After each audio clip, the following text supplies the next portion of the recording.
top again. Mark. It's fucking horrible, that Red Bull. Yak yak, it's fucking horrible. Tablets in case I feel sick. Tablets.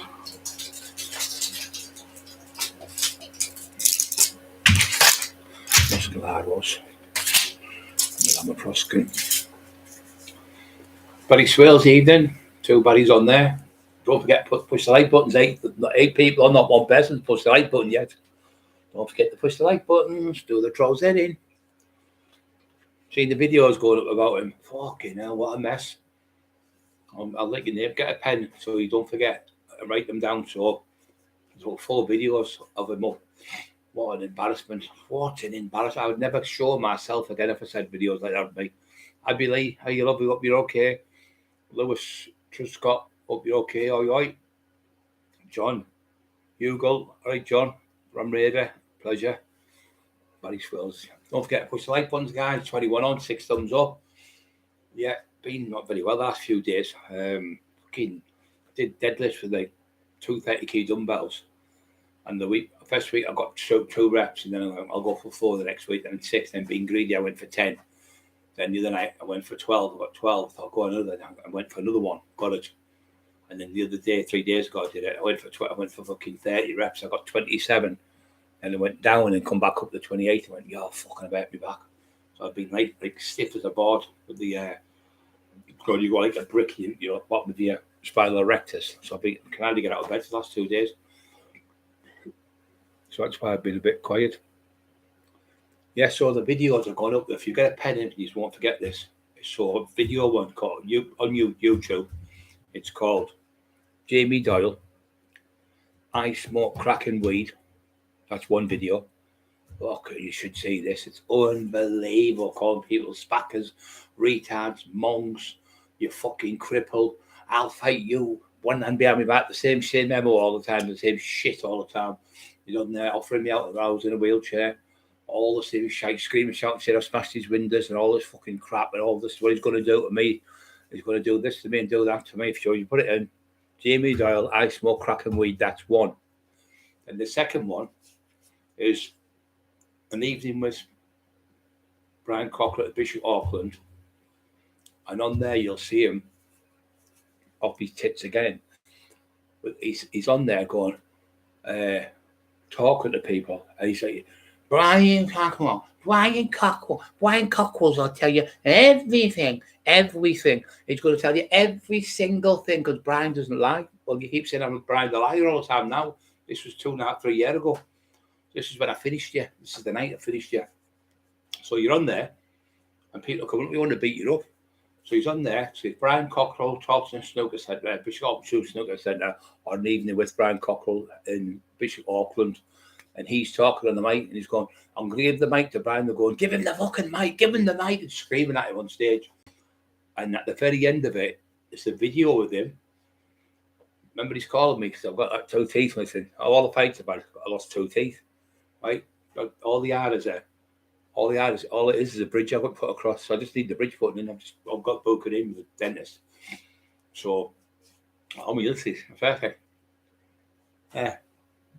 Right? You haven't got no teeth. You've got false teeth. So you're calling my 2 teeth and you haven't got any in your fucking head because they're all smacked out your head. All your smacky teeth are out. So you're a pizza box going, and your life. So he's dancing at the pizza box, but he's like that. There's not one tooth in his head. He's calling people toothless and slagging people and calling people.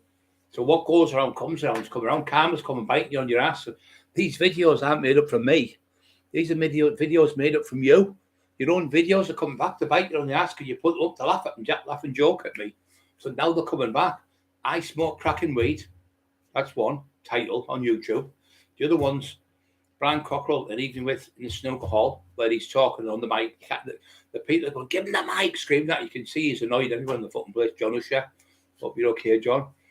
And the other one is at the very end of the nightclub. There's 2 in the nightclub. Somebody else took a video. And in the end of it, he's got a pizza box. He's in the house with a pizza box, dancing with it. 9-inch pizza box, I think it is. He's got no teeth, and he's doing that with the box. He's going like that. He's got no teeth. So this is the one who's calling people with no teeth, and he's got no teeth and not one tooth in his head. So that come back and bite you on the ass. And the other one is Jamie Doyle threatens an innocent dog walker. Now what it was, he bought 2 DVDs off him near Christmas time for his missus, bought them 40 quid. So she ordered them, got them off him, got them. They only worked for 2 minutes 56 seconds. So she's asked to get the money back. And she's asking for weeks and weeks and weeks for money back. And anyway, the kid's gone on. He goes, come round my house and I'll give you the money. So he phoned his mate from South Bank, who was a good friend of mine, who could have a fight. He said, don't let him come to your house, because he's going to put your windowsill because he's fucking loopy. He says, go and see him, just go to his house and get the money off him there.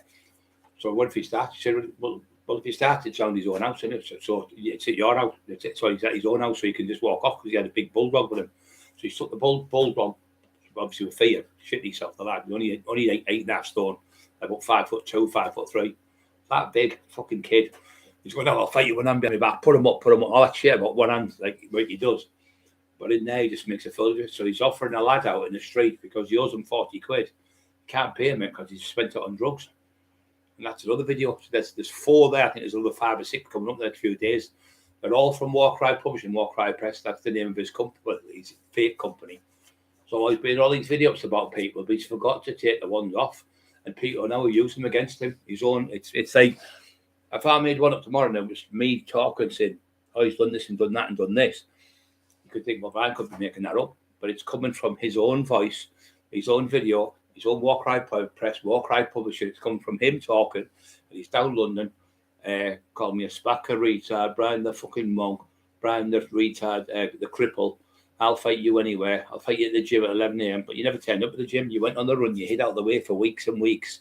And you end up having a mental breakdown. And you hid in the bedroom because Shirley came on to go. He's suicidal. She had to get the police because he said he's seen 6 Irishmen outside his front garden for shotguns, all in his head, delusional, for drugs, and ran in the house. And that's why Carl Walker never got arrested, because it was all made up in his head, delusional. So he's running in the house saying 6 IRA outside, going to shoot my guns at 1 o'clock in the morning.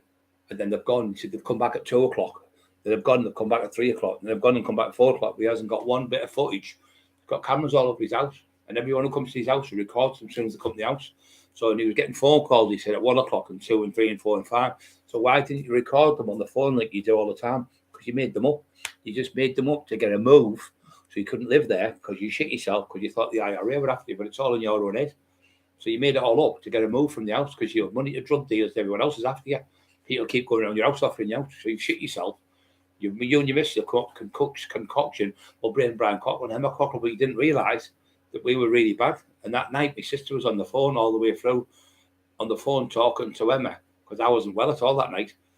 And it was 2 hours she was on the phone, and she was talking also to little Don Domingo, talking to him for 2 hours on the phone. So that phone call we can be traced from here to Don's when we were on the phone to Don for 2 hours, trying to blame me. And then you went, oh, it wasn't Brian Cockerill with a knife to threat my son. It was Emma and Brian Cockerill. Then you changed it again on putting the record straight to, oh, it wasn't Brian Cockerill and Emma, it was Terry Dicko. And that's why Carl Walker's got, because he said, Carl Walker threatened me on the phone. Then you turn around and say, oh, Carl Walker's a liar. He's like Brian Cockerill, he's a liar. Carl Walker's not even Irish. Well, that's great. That's what got Carl off. So Carl's off now. He's got off, no charges. He said he was outside your house with a tattoo on his face. And he was outside your house, 90-kilo lad. And another five Irish lads with him. Fucking tell that many lies. And you make a fool of yourself now. So I don't know how this is going to go to court now. You made a fool of yourself.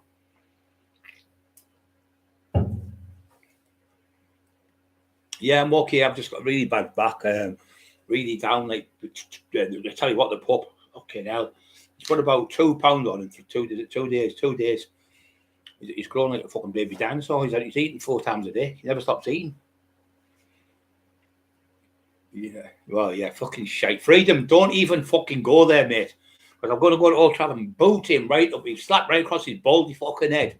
He hasn't got a fucking clue what he's doing. Fucking garbage. Rashford should have been taken off. I'm sure he's fucking seen him. Rashford, he's shite. He should be on the left-hand side for a start. He shouldn't be playing on the right. He shouldn't be playing in the middle. He should be on the left-hand side. And then he just strikes the should have what fucking Harry Kane. bust the bank and bought, instead of all these fucking 20 million, 30 million, 40 million, just put the fucking 250 grand up for Harry Kane and bought him. A world-class fucking, probably the best in the world strikers, renowned for fucking scoring in the World Cup and everything, and quality player, not somebody 20-year-old. Yeah, get that 20-year-old, he could be good, but he's not tested in the league. He's only been playing in little fucking shitty leagues. You could have got him. He's better than fucking 5 other strikers. You could have had him for 4 or 5 years and been fighting. You probably wouldn't have won the title, but you'd been near the top. You'd been in the top 2 maybe. But you're going to be nowhere now. You're fucking shit. 3 goals off was it there? Brighton 3-0 up, and they haven't even got a full fucking team. Half the players are injured and bad.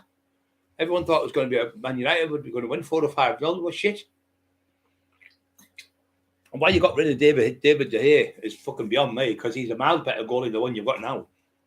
Fucking miles better goalie. You've got no defence. You've got no midfield whatsoever. The midfield's fucking cack. Absolute cack.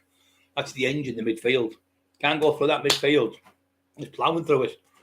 Like schoolboy errors every week. All they're doing is getting the ball across the straight from this side here, straight in the box. No one's picking anyone off. Christian's like a snail.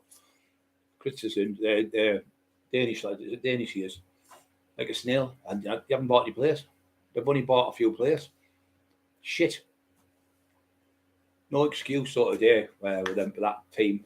They should have beat them today. Management was the manager's fault today. There's no other way out of it. It's his fault today. Yeah, how you do, Brian? We're okay, Paul Cresswell. I'm with audits. Villa hammering Palace. Fucking Man City are getting beat, then they come back round and won. Yeah, Man City are like up here, and Man United are fucking down here. Man United should be playing Hartlepool and at Middlesbrough, Sunderland. That's it. Fucking not even in the fucking Premiership. They're fucking garbage. They've got no one on the team. They haven't even got no one to replace him. Like Scott McTominay, he's fucking rubbish. Trying to bull him up because he scored a goal. What? Scotland, England. It's a fucking total different thing. Scotland, come on. The ball in Scotland, come on. Fucking team shite.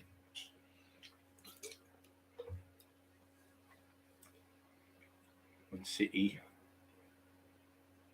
It's Man City. Did they get beat 1-2-1? Liverpool did well, didn't they? Coming back. Yeah, fucking garbage, mate. It's the fucking Man United. I remember watching 94, 95, 96, fucking brilliant. They've just gone felt. As soon as he's gone, don't let the winners always go and get Ferguson tomorrow. Bring him back, and I'll guarantee you, in a couple of months, Manchester United right near the top. He did it before. He had a fucking team of fucking like has-beens, like fighters. Like I was a great fighter once. Not a great fighter now. I was once. So you can't go and do the same with your kids, but he fucking did. He had the team there of players that were coming like Gary Neville, all, and they're at the end of the career. They're fucking 40-year-old and playing. Some are 40-odd-year-old. And he won 18 games out of 20. Drew one, I think it was. He lost one. Fucking unbelievable. That's all you want, Ferguson. He's fucking brilliant. Just fucking sad. All the girls were saying, shut up, try and talk about football priming on the men. I was getting out of head on them. What we're going to get? And we'll get a perm.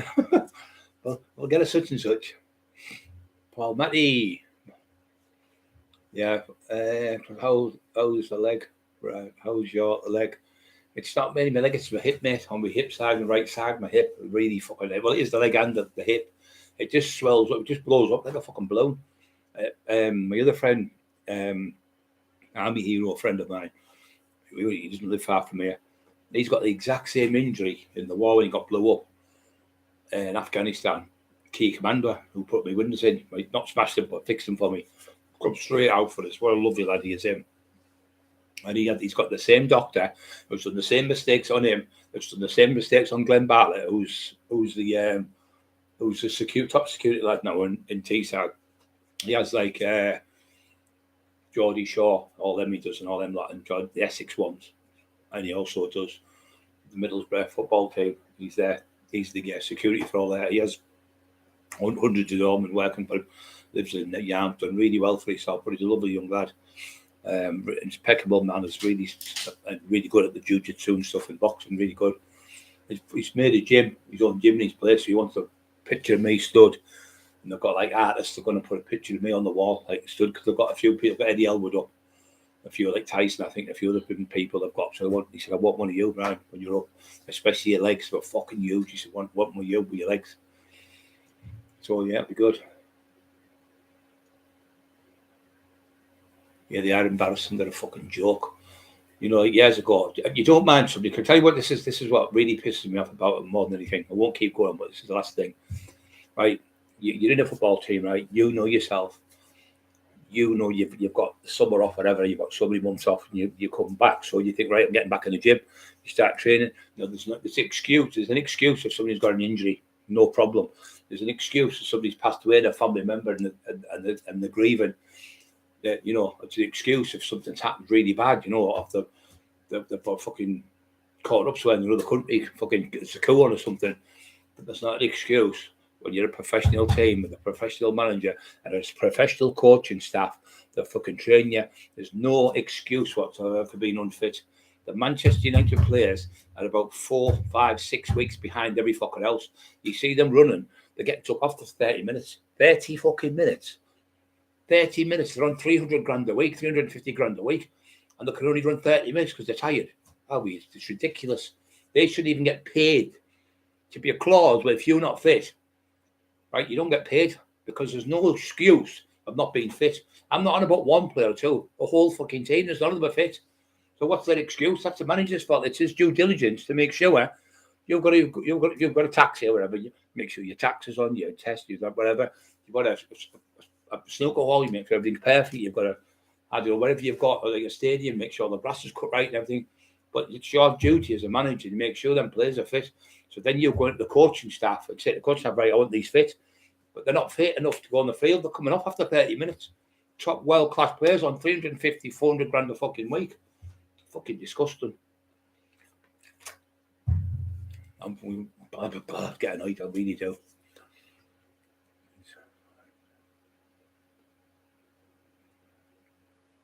I don't know him. Some good Scottish players years ago. Souness, Dalglish, Joe Jordan, Gordon McQueen, McElroy, Gordon, what was not Gordon McQueen. Joe Jordan was a good player. Played from Arsenal, great player. Dennis Irwin, best fucking right back we've ever had. Left back, sorry. What a fucking player he was. Unbelievable.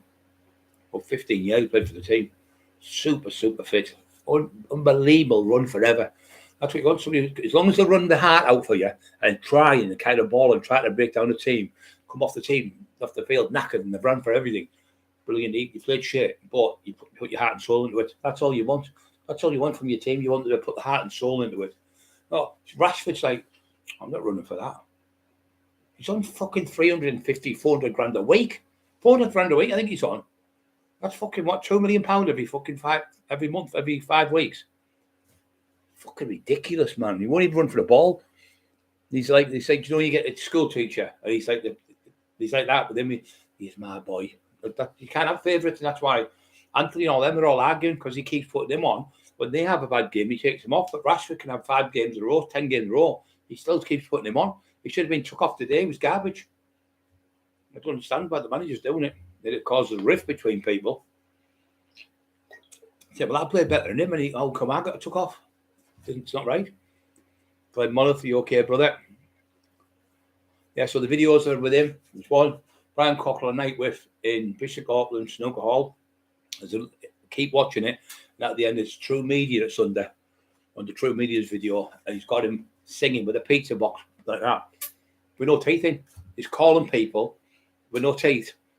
He's calling people, I'm going to knock your black teeth down your throat.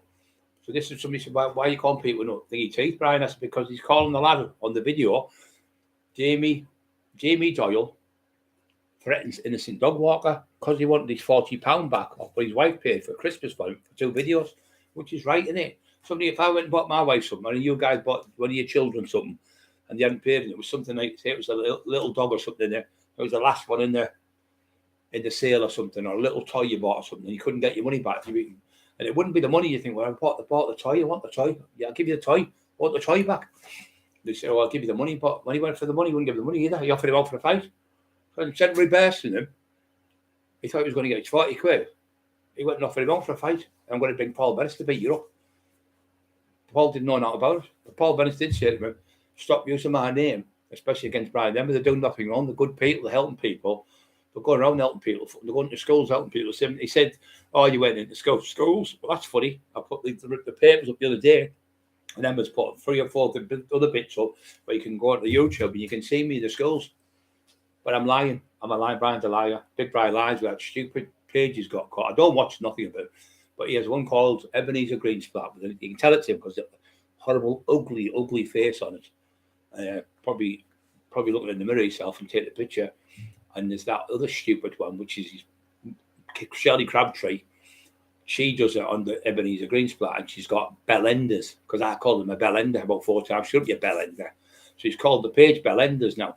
So he's calling everyone the juggy joints. So he's going to seriously get hurt, this fucker. You'll hear about him getting blown away somewhere. And the cops will go, well, who the fuck do we look at? There's that many people he's caused trouble. You've got people in Scotland and Ireland. You've got people all over the fucking country, in Leeds, in Manchester. You've got people who's going around asking him, did you murder him? Do you know who killed him? And he's recording everything, giving it to the police. You're seriously going to get hurt. You're going to fucking seriously get hurt.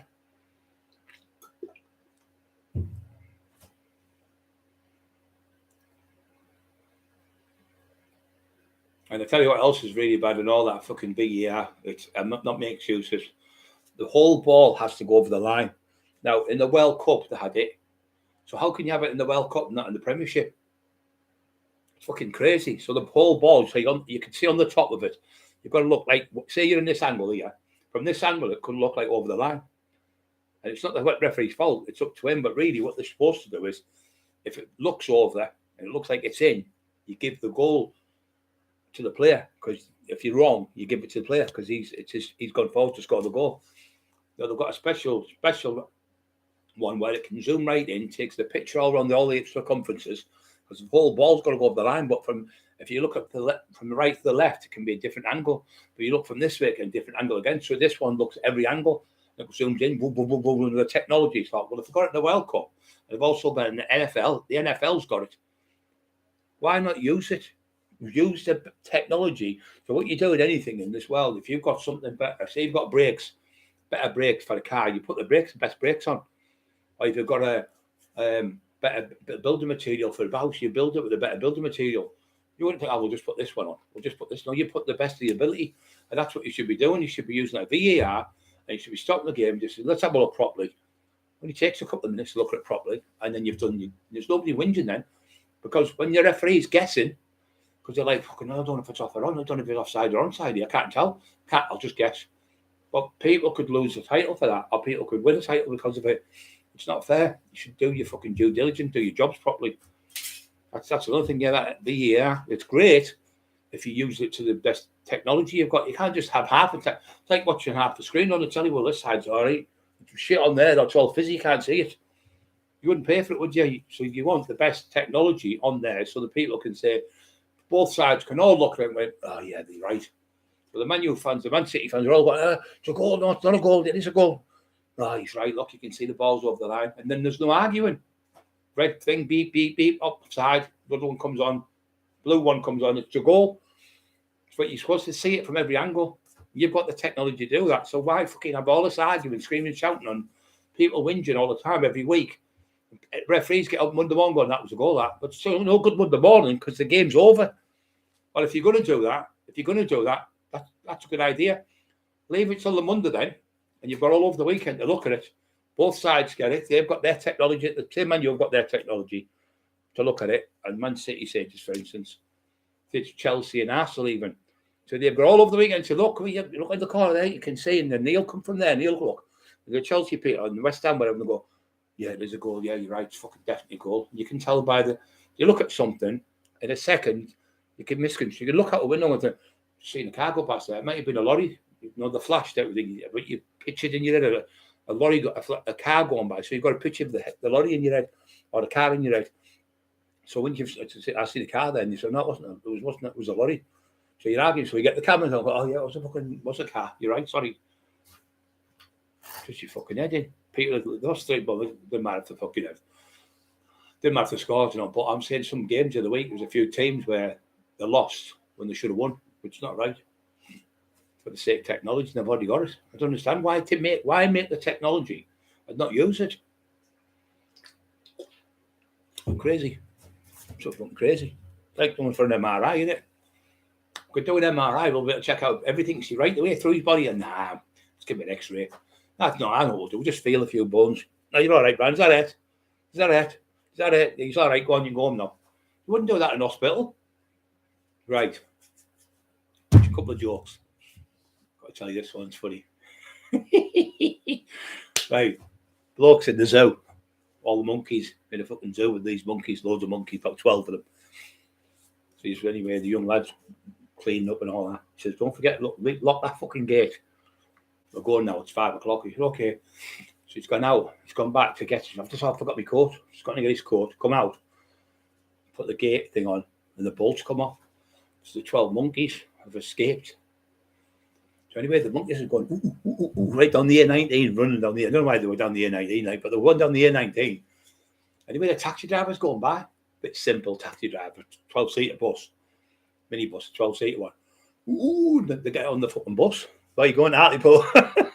Hartlepool. So it's going along the road to Hartlepool. Anyway, the bloke said, "You've left the gate up. All the monkeys have got out. 12 monkeys have escaped. Get the police." Police, well, listen, I'm a zookeeper. Young lads, all the monkeys out. They're going down the A19. He said, they must be going down that way. It's only main road. So I can't say, I've looked all over. He said, all pointing bullet and blah, blah, blah. 12 monkeys have escaped from the zoo. 12 monkeys have escaped. They're looking all over. Anyway, the fucking blokes come driving down the motor. He goes, there they are, look, there they are. They're all out the windows and everything. There's Hartlepool there. We need there. Next minute, pulls him over. And the bloke goes, oh, thank God, mate. Thank God. Do me a favour, mate. So the taxi driver is a bit simple. He says, what? He says, there's £100. Take them to the zoo. You know what the zoo is? He said, yeah, of course, I'll take them to the zoo. £100. There's £100. Take them to the zoo. So he's gone. So the phone the cops said, look, we're on the other side of the A19. He's gone back up to the zoo and taking the monkeys back. Oh, thank God for that. He said, they're dangerous, them monkeys. They got hold of someone. But anyway, they're fucking looking for them to see. He hasn't come back to the zoo. He hasn't come back to the zoo. So, yeah, wait a minute. Next minute, where the fuck is he? This is about 7 hours later. Anyway, he's coming back down. All the monkeys out the monkeys, out the windows. Pull him over there. All the cops, pull him anyway. Where have you fucking been? They give you £100 to take him to the zoo. He says, I know. I still had 50 quid left. I took him to the baths and the pictures afterwards. I know you're laughing.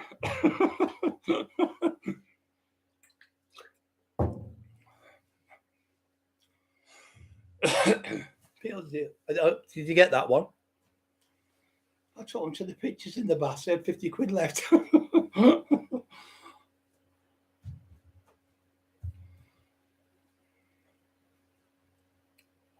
Offside, goal, no goal. Yes. 28. In fact, 28. Thumbs up, 103 on.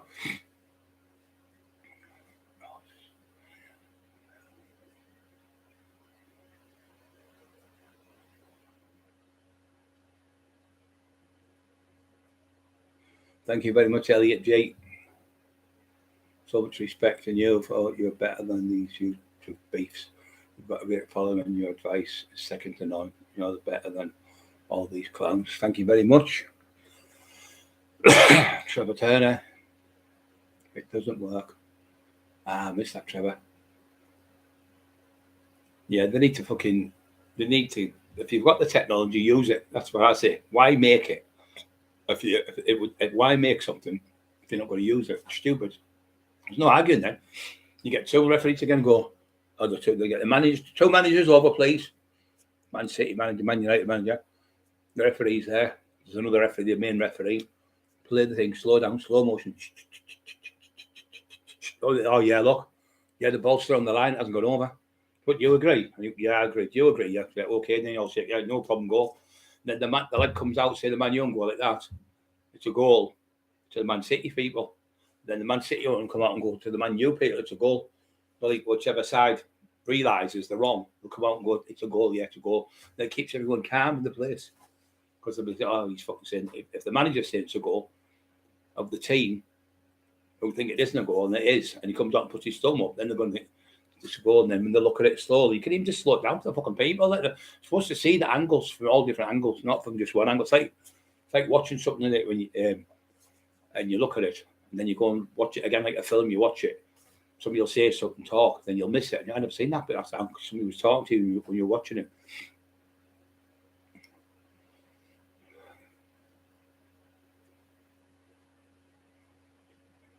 Oh yeah, fucking confiscated all the XL bullies. It's fucking sad that, like, it's not right that. I don't like that, mate. I just don't like it.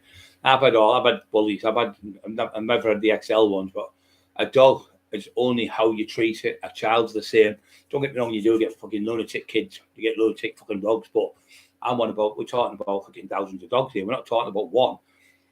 Oh, what are you supposed to do? That dog look like, whoa, there's the ex-bully there. Oh, he looked funny at me there. He looked at me with his eyes. Well, what else are you going to look at you with his feet? Fucking hell. That dog looked like he was going to, he looked like he was going to growl at me, so I'll put him under. No, if it bites someone, it's totally different. If it shows that, that aggression, totally different. It's fucking sad. It's killed loads of people.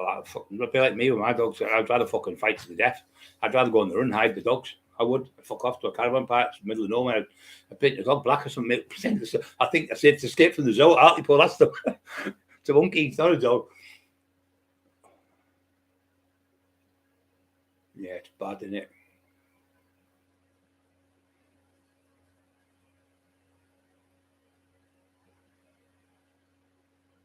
Yeah, I said that on the other. His woman said, I'm knocking on doors for supporting the local swim pool, so I'll give her a bucket of water. There's another one. He goes, doctor. He said, oh, I'm not well. He said, all right. He said, what it is, he said, you've got this wrong with you, you've got that wrong with you, you've got this wrong with you, you've got that wrong with you. He said, you're talking maybe £2 million.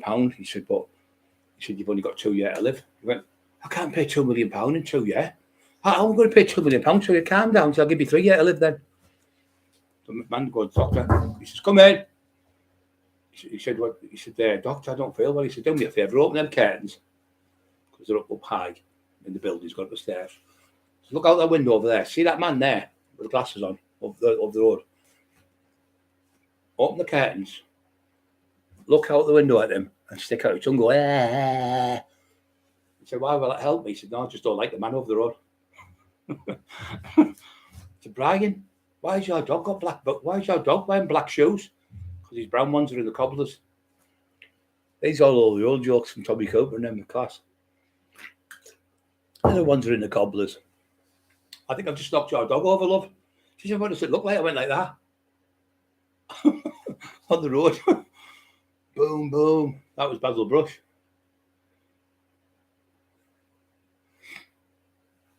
Yeah, me and Maniac do like all the old stuff. The old bits and the comedians.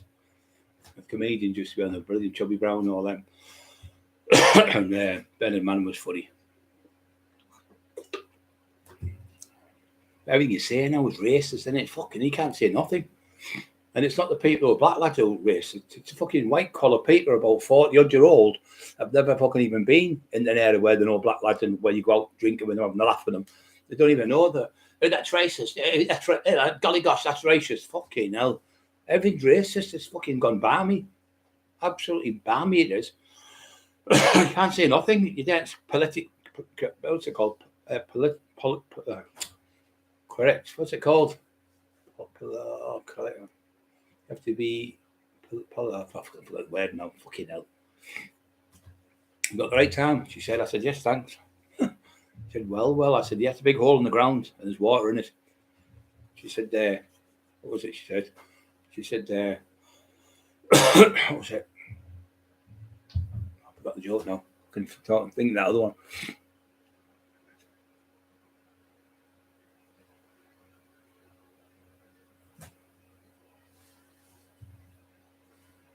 Yeah. Anybody talking? Anything got to say, anyone? Freedom giving it out, not me. I just don't understand how we will be enforced. I don't know the fuck they're going to do with that one. Ex-bully. Double XL bullies. Doesn't mean to say you can have a dog fucking Look at the size of Scrap he was. 10.5 stone, 34 inches to the chest. He was up here, 36 inches. Like a fucking big grizzly bear, he was like. Never went for anything. Loved everything, little animals and everything. Fucking brilliant dog. Carrying Eli when he was a baby. Eli's by its fair. Picking it up, putting it on the bed and everything. Loves the dog. So where you bring them up, if you bring your kids up to be nasty, your kids will be nasty. If you bring your dogs up to be nasty, the dogs will be nasty. If you set the dogs on other people, the dog's going to bite someone, and then could hurt someone, they'll just get put under, and then obviously that's your fucking fault. You haven't got the. It's not the dog's fault. It's the person who has the dog and how you treat it. If you put the dog in fighting clubs, back up and catches. If I'm fucking there, I'll take the dog off you. I wouldn't give a fuck how many years was. Can't stand that seeing that. No people. I've been to two and I've knocked one lad out. I've hit another one, knocked him over a fucking fence at a fighting place where we're going to fight. Travellers were going to have these other dogs fighting this other one. And the little dog was only tiny little thing. I said, what the fuck are you doing? That dog's doing a little fucking, this big massive pit bull. It was only like, they use them as baiting dogs. So it gives the pit bull more confidence to kill something easy. So they put like easy dogs in, little tiny ones to fight them. It's fucking sick in the head. You get in the fucking cage then. Get in the fucking cage with the dog. Get in the fucking cage, scream like a pig he was. Grabbing him in the fucking, try to stick his head in the fucking cage so the dog would get in. See how long you last with the dog? You horrible bastards. Jim Bowman, he was class. I watch him all the time. You know, he was funny. On there, it's a bullseye. All the old jokes, yeah, they were fairly funny, weren't they? They weren't dirty, rude or anything. They were just funny. They were really good. Nowadays, like they say, the fucking you go to the club and we used to be on the like 7 nights a week. We had guests on, be like fucking singer. Another night there'd be a magician on. Another night be like, I don't know, a band on. Different things like that, and you get different bands and people pay to go in. They'd entertain you, but you'd be getting live entertainment. It was good. We used to work on the club, the Fiesta. Went into a rave club later on because obviously nobody was going to pay to watch live acts and started getting the ecstasy, obviously, and taking that. They'd killed all the live acts. Put a lot of people out of business, sadly, because that's what they do all their lives. Maybe 30, 40 years acting on the stage and doing gigs and gags and plays and documentaries, not documentaries, plays on the stage, like at Billingham and things like that. It's all like dwindled now. You go to a live thing, it's brilliant when they're on stage and that. Like play, people are on that live. I've just been talking about Manioc. The chest telling me tonight. It's fucking terrible it is. It's been like this for 5-6 months now, my chest. How's the puppy ride? He's really good, mate. Really, really good. Brilliant. He's coming to us and everything. Put about 2 pounds or something on already. Can't fucking cough. Papa, Lazarenko, Aki and Captain Caveman. Yeah, that's what I'm saying. I'd be like, look, it's terrible. It's not. You can have a Jack Russell that big, be a little bastard and bite your fucking finger off. You can have I had 14.5 stone Rottweiler called Ben. Monster he was. Nearly always had big dogs. I had 3 Alsatians. I've had a Doberman. I've had, I say pit bulls. I've had a pit bull cross. It was an American pit bull cross with an English old bull terrier. He was fucking huge. The strength of his neck was unreal. Monstrous. Called him Wilson. Because you know the thing when he threw it in the water when he goes on the island. Wilson. He's stranded on the island. He can't get off the island. Tom Cruise. Not Tom Cruise there. Call him. He's big. He wasn't that big as well. As he called him. He was on the island for about 10 years, stranded, and he got a ball, American football, and he called it Wilson. That's how I got the name of it. It's called now. Tom Hanks. Tom Hanks, that's it. It was true, that film, you know. I think he'd been on there about 4 years, I think he was on, maybe more. But they found him in the end. Then you see, you can get a little dog, bite you. 100 on, 132 people, thumbs up. Come on, guys, push the like buttons to keep the troll's edge battered. Manioc, don't forget, there you, Manioc. Are we okay, son? Love you all the world. Pop round and see us the next few days.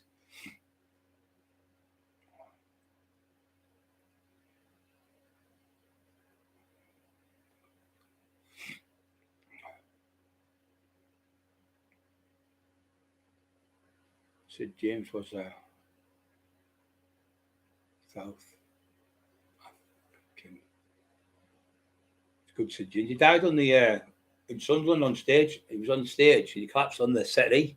And he was on the head and he was rolling about. He was having a stroke. And they all thought it was a bit of part of the act. Tommy Cope was the same. He died on stage. He was watching the live show. And he just dropped dead. I think he was about 1980 something. 81, I think it was, from 82. Died on stage.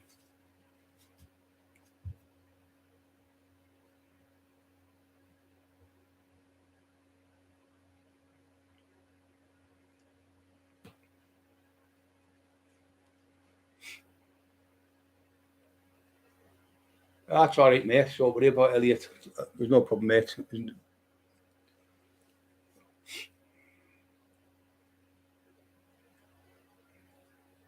Yeah, the old jokes were funny. And once they had in that your sense of humour, what they knew, they just keep going and going and going. They run funny. Chubby Brown I used to go to Chubby's all the time. He used to live Lock Park. Now I lived up the road and I lived like a council estate. He was in a very posh area. And my mate George Fawcett used to be a minder for him. He was Mr. Britain. I mean Barry Gardner, he was Mr. Universe. And we used to go to the house. Only amateur bodybuilders, but still did well. And Lock Park was a park in Redcar. Used to be boats and swans and all that. And I used to go down, have something to eat in the afternoon, then I'd go and train at the gym. And then I'd go back home, and then I'd go back down and train again, train twice a day. It was a nice park to sit in. And he was funny, so he was on stage and he went, this bloke. He went, yeah. He said, bloke said, oh, shut up you fat bastard or something. He went, yeah. Shut up, you 5'7". Shut up, you 5'7", little, what was that, you little dwarf. He said, I'm not 5'7". No, shut up, you 5'7", little cunt. And he went, I'm not 5'7", I'm 5'8". He said, well, you're a bigger cunt than I thought I was. So he trapped them into saying how, he knew he was saying 5'9" or something. 5'7", little cunt. He went, I'm not 5'7", I'm 5'9". He said, well, you're a bigger cunt than I thought you were. And everyone just passed out laughing. You can't beat somebody who does that for a living. You know, it's their game. And he just should rip the piss out of them.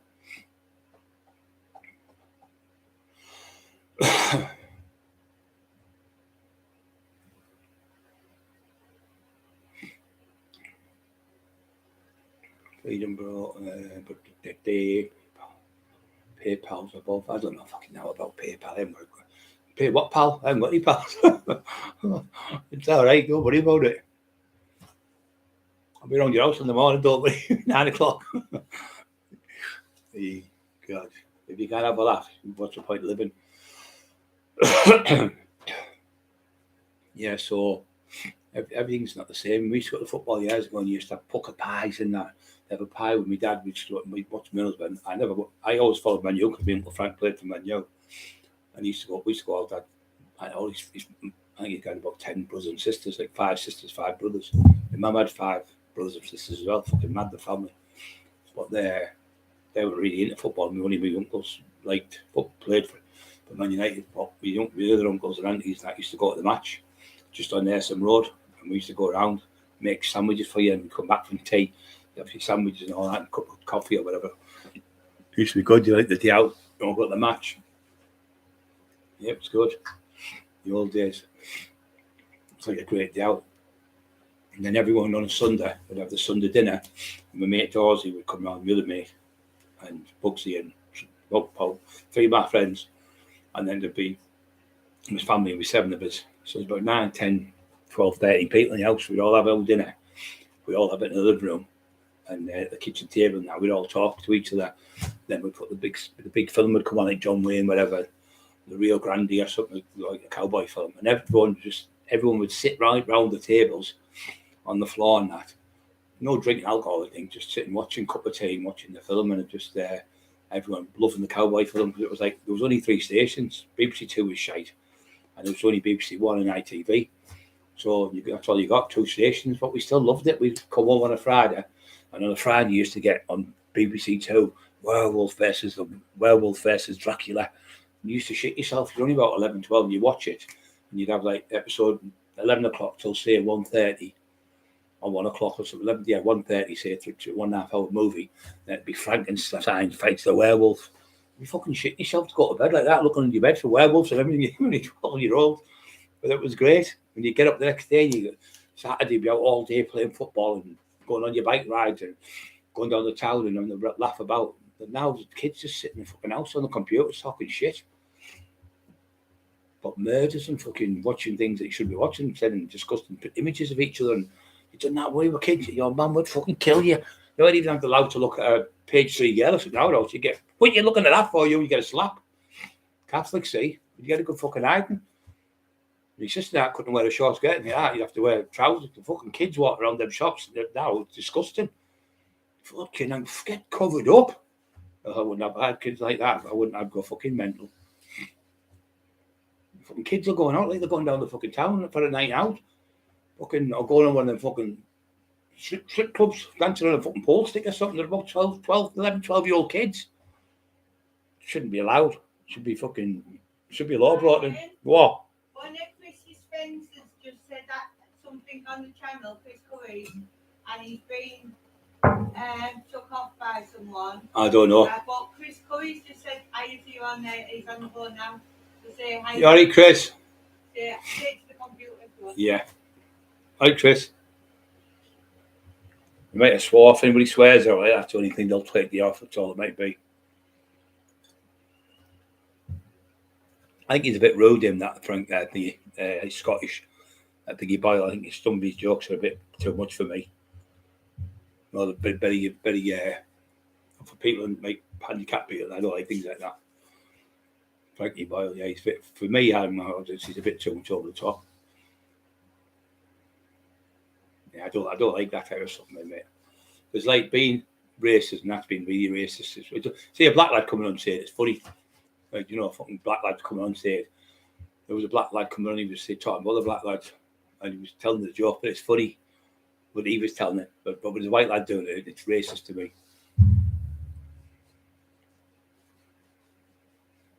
And me, oh, you love me, son. I'm saying, but a bit, Chris.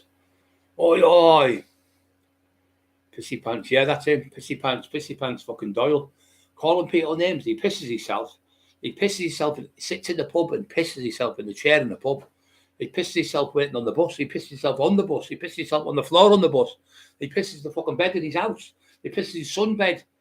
He pisses his fucking settee. Fucking pissed the bed. He should have a pair of knickers on, shouldn't he? Like, yeah. If he keeps pissing all over the fucking place, the shark will come back out swimming.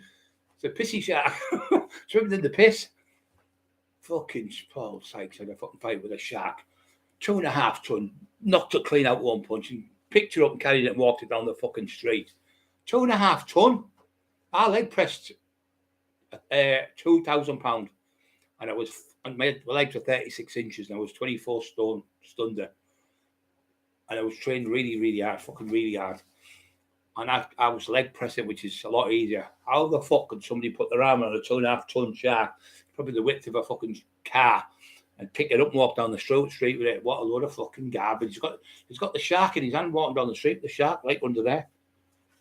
You couldn't even put the fucking little pup under there and mind a fucking shark. He doesn't think so, because he doesn't know. He can't comprehend what 2.5 ton is. He hasn't got a clue. He hasn't got a fucking clue. Like a ton is £2,200. So it's £4,400, 2.5 ton. You talk over £5,000 in weight. And he's walked down the street with us. No one, not a soul as well. 5 strongest men couldn't pick that up and walk it down the street. Not in a million years. Just talk shite because he's never trained in his life. He's never boxed in his life. And that's why he just talks shit. But he's got a box with no teeth in True Media's video. There's about another 6 videos going up. Apparently, there's another one where he's going up where. What's the other one? The bad, really bad. Calling people spackers and things and retards and all that and fucking that's it. Calling people who are dying of cancer. People dying of cancer, he's calling. Call them all his fucking names. I hope you die of cancer, you dirty bastard. I hope that the multiple phone calls that keep giving you every day make it worse and make you get your cancer quicker and it kills you quicker. And when you die, I'm going to shit and piss on your grave. And I'm going to shit and piss on your dad's grave as well. He was sending him hundreds and hundreds of phone calls a day, texts, ambulances, police, fire brigades, and the lad was fucking had stage 4 cancer. Fucking disgusting. We've got all the proof. It's all from his page. We've all got all the numbers. Offered him out on the phone, the same as me. Want to fight him, want to know what he's saying. The lad's fucking in hospital, fucking after 3/4 of the way dead. And torturing people. Poor Matty Joseph Turner, torturing that old man. Got all the screenshots of that as well. Oh, fuck you. Instead of keep talking about it, what we're doing, we do now is we're fucking showing the police and the courts and everyone what he's doing by doing it legal. If I said to you, hangman orders, you killed 4 kids last week, or 10 years ago you killed 8 kids, that would be malicious communication, and that making it look fucking terrible. Now, if it was true and you did it, it's not malicious because it's true. But what he's put about me is all fucking lies. So I can have him charged tomorrow if I wanted to, because it's malicious. It's not made up. It's made up. Sorry, from him and his wife. Garbage. So he's splicing bits off where I might be talking like I just said there. Hangman Orders, you got done for murdering 4 kids. So he'll put that bit and put it on. Oh, his friend Hangman Orders got done for him. We're only saying that's Hangman, just an analogy. So he put it on. Oh, Tommy Smith, you done this to 2 kids. So he'll cut that out and splice it and paste it for the fuck to do with it, and then put my voice on it. It looks like it's me. That's what he's doing. But hey, Chris, Chris Curry, there's Chris, who I saved his life in the house where he said I was fucking lying. Big, the 6'10" fucking black lad who was fucking 20 odd stone, fucking monstrous, nearly 7 foot. This kid, and he said, "Oh, you ran off and left Chris Curry in the street." I'd never left Chris. I'd never leave him. He'd never leave me. We're brothers, and simple as that. And always will be. But that fucking cuckoo Walter Mitty. So it just makes things up. So what we're doing now is we're not saying he said this. We're letting you see it, that you make your mind up, because it's his own videos coming out of his own mouth from Warcry Publishing, Warcry Press. So therefore, he's condemned himself by making Warcry Publishing and his own text from his own company, all coming off his own Warcry Publishing page. I think he's 10 men. Never thought somebody would come along. I thought, what the best way to do this is, if I say, oh, Brian's lying, Brian lies. So wait a minute. Let him talk himself, put his own videos up. Can't get out of it. I've got the other one coming up where he's going, Brian Cockerill was the best fighter ever. No one ever could beat him. He was the best, greatest fighter. Blah, blah, blah. Went on for about 12, 14 minutes. He would never hurt innocent people. Now he's saying how he should put kids in freezers. So why is the narrative changed? I'll tell you why it's changed, because everyone knows. I'm telling the truth. Everyone knows. I've made you look a fool now. None of the book companies want to work with you. And no one wants to do a book with you. No one wants to do a movie. There's no movie for you, but nobody wants to work with you no more, because I've proved, I've got more proof, but I'm not going to tell you about someone else, but you fucking completely ripped this person off. We've got the 100% proof, the 100% proof what you've done to them. The 100% proof. It's all coming out. You can't do nothing because the police say, well, is it true? And he goes, yeah. He says, no, it's not. Then they'll come to me. And I said, well, he's lying. There it is. I've got it there. I've got the person's name. There's the person who gives us the information. There's the screenshots from that person where he threatened to kill him. There's screenshots from that person where he threatened to burn the house down. There's a screenshot from that person where he said, Brian, go and fill Brian Cockerill in, offer him out. But I've already got 2 lads threatening to burn his house down. That's tantalising to murder me. And also, Section 18, wounded with intent. You're giving my name and address out for someone to come around to harm me, beat me up. That's a massive charge. So speaks to me embarrassed a couple of days ago. He said, that's a jailable offence. But he thinks he's clever with his little laugh mouth and his little dwarf legs. Hartlepool ground was full only to paid was killing overweight. Yeah, I used to go in there. Stock cars. I used to go in the stock cars. We used to go the other side. We didn't go there. We used to go where the library was. There used to be a library. And a library, what is it? Where you go antiquities. Antiquities, yeah, not relics. What the fuck's it called? If you go in anyway, you look at stuff from the old days. I can't remember the fucking name, but now. And you used to go in and you could climb on the roof, walk across another roof, and sit, and then you could just watch the stock car rally going round and round, those stock car crashing into each other. We used to be on the Sunday afternoon. We used to always go on the same roof. Museum, that's it, the museum. Hartlepool Museum. I think it's still there. I think it's called Morrison's next door to it now. I think they knocked down the museum. I think they knocked down the stock car. Then we used to go on the big long road to Hartlepool, can't even call it now, where the red line is, which sneaked around the back of there, and it was a big billboard. And we used to pull it. My mate was about 17. I was only about 14, 15. And he was bigger than me. He'd pull it and we could get in Tommy, they called him, Tommy Myers. And we used to meet Trevor Dawes, Tommy Myers. We used to sneak in. One night we went, I think it was Arsenal playing. We played Arsenal and he was in goal. What was the goal name? Pat Jennings. Pat Jennings was in goal. I don't know which team he was playing for at the time. And then we went another time. I think it was, I went with old Jamie and it was the FA Cup and the beat Stoke 2-0. We shot, you're getting the sack in the ball. And then the old Jamie and me went.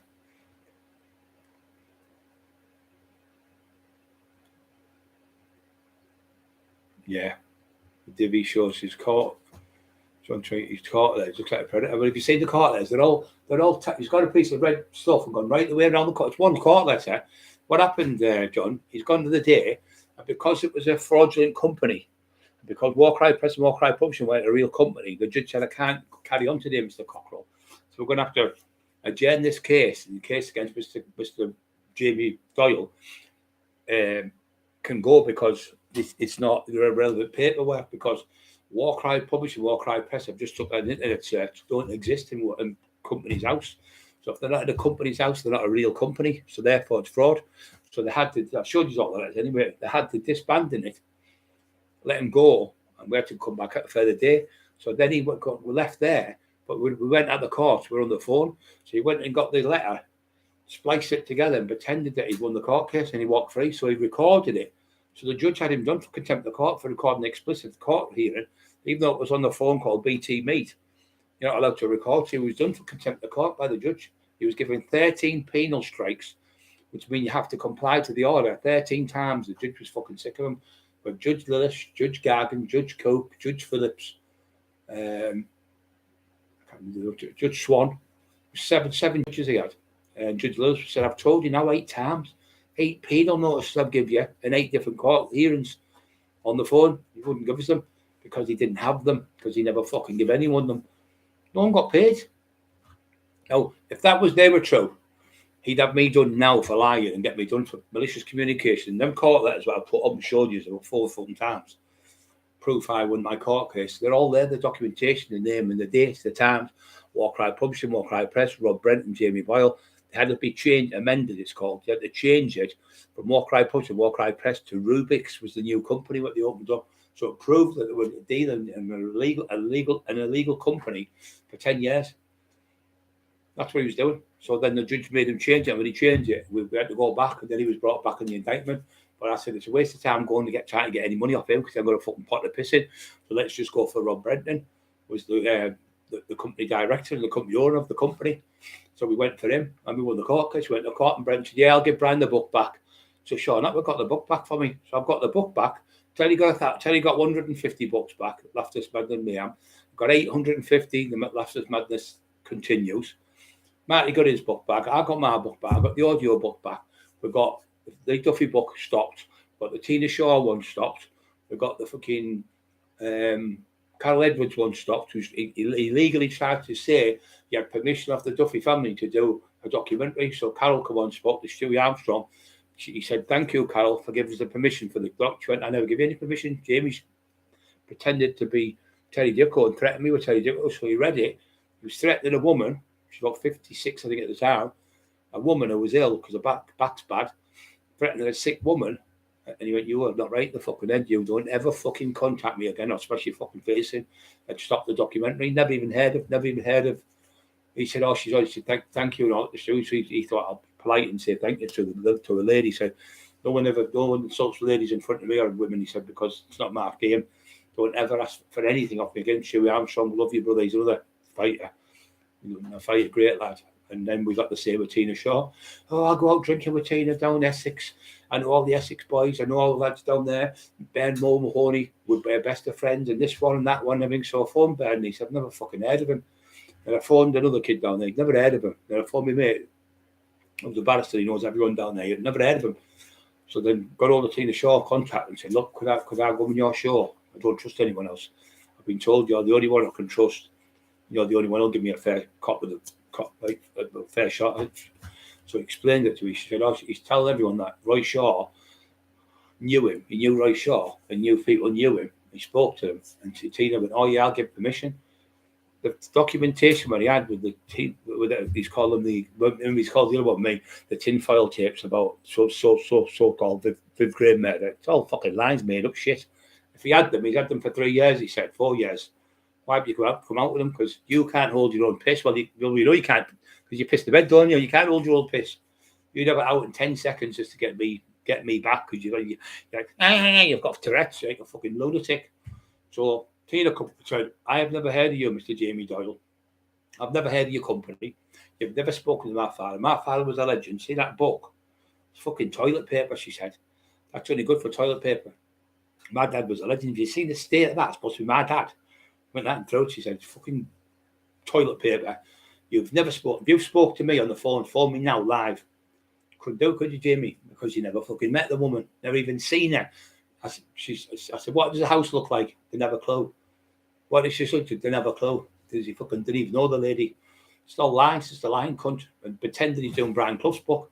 We've spoken to people, my uncle's ex-football, he spoke to the Clough family. They went, we wouldn't do a book with him. Not in a million years. Everyone, all the shit what he's done with everyone else. Never. And Brian Clough's already done his book. And it's a brilliant book and a brilliant movie. Martin Sheen was the actor in it. So what you're telling us now is you're going to bring a Brian Clough book out and have something like Martin Sheen acting in it. What about the Paul Sykes book you've been doing for the last 10 years? It's going to be in the movie. You know, it's going to be in Leicester Square on the yellow carpet. It's all cuckoo shit in that fucking head of yours. Everything I do, I say I'm doing the movie. I've done the movie. I did the Sayers movie. It's out. I did the fucking This Is Birmingham done. That'll be out in November. I've done This Is Birmingham 2. That's getting made later on. I'm going back into school. I'm going on the radio. I'm going in fucking prisons. You'll see me in the prisons. I'm going into hostels. I'm going into fucking rehabs to help people. You haven't got permission to go in because you're a crank. You're a druggie. I can give them a fair chronicle test 7 days a week, any day of the week, because I've got no drugs, none whatsoever. Only the medication I want to get off the doctors, which is fucking things like that. Fucking tramadol I get. I take maybe 2 of them very now and then. But the nitrox and all that, I don't take none. It was when I first come out for about a month. It made me just don't know where I was at. Fucking Cockerill, horrible tablets, but I just packed them in.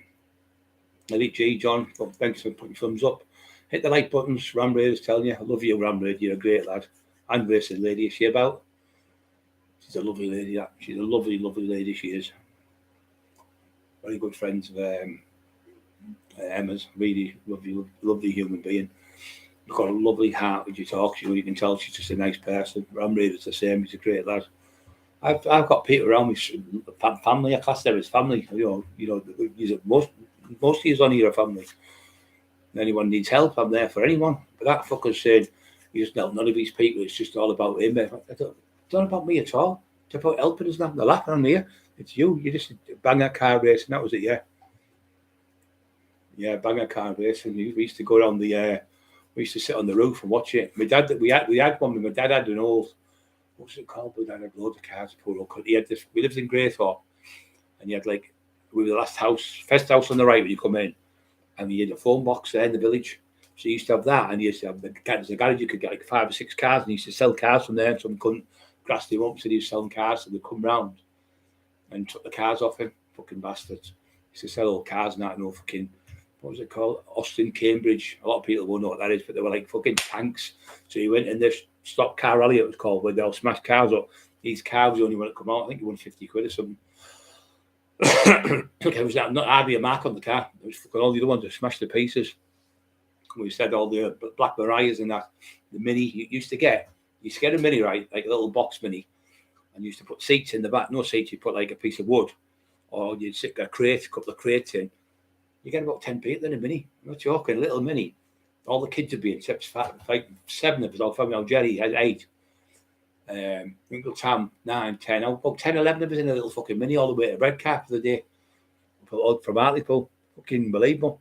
Cost you pennies to get about, a little blue one. You'd have to hold it like that, go around the corner, and you'd be like, it's fucking all over the place. They'd be all in the back of the Mini. Out there, we'd have my sister in the front. Out Jamie at the bottom of the stairwell thing. You'd be sat that way, you know. My sister would be there on my mum's knee, and Jamie between my mum's legs. There's like 3 of them just in that one seat. Jamie's only a baby then. We'll go out for the day, like to the up what's that place? Sheep's Dip. On the way there. Down south you go towards Northallerton way. Sheep's Dip, we used to go up there. This is like that with the picnics, sandwiches and that. Orange and water in a bottle. Thought you were great. Playing in the water and that. We used to go up there. We used to go to Billingham Beck. We go in the Beck with little nets and try and catch tadpoles and all that. Thought you were fucking.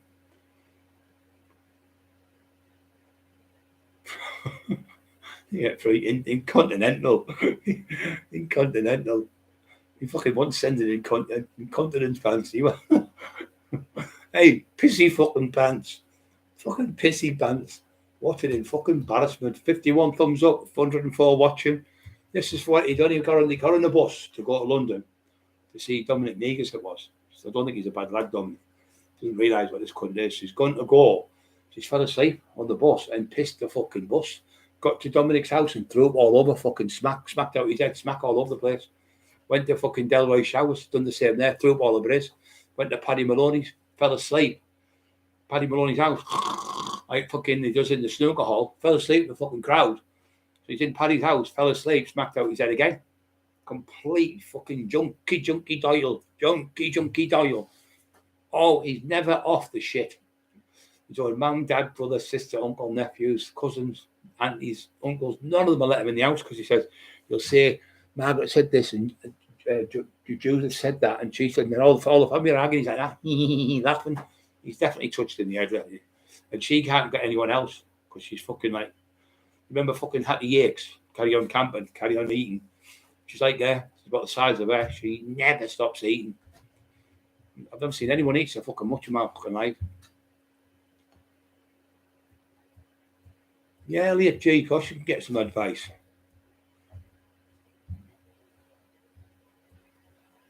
Whereabouts do you live?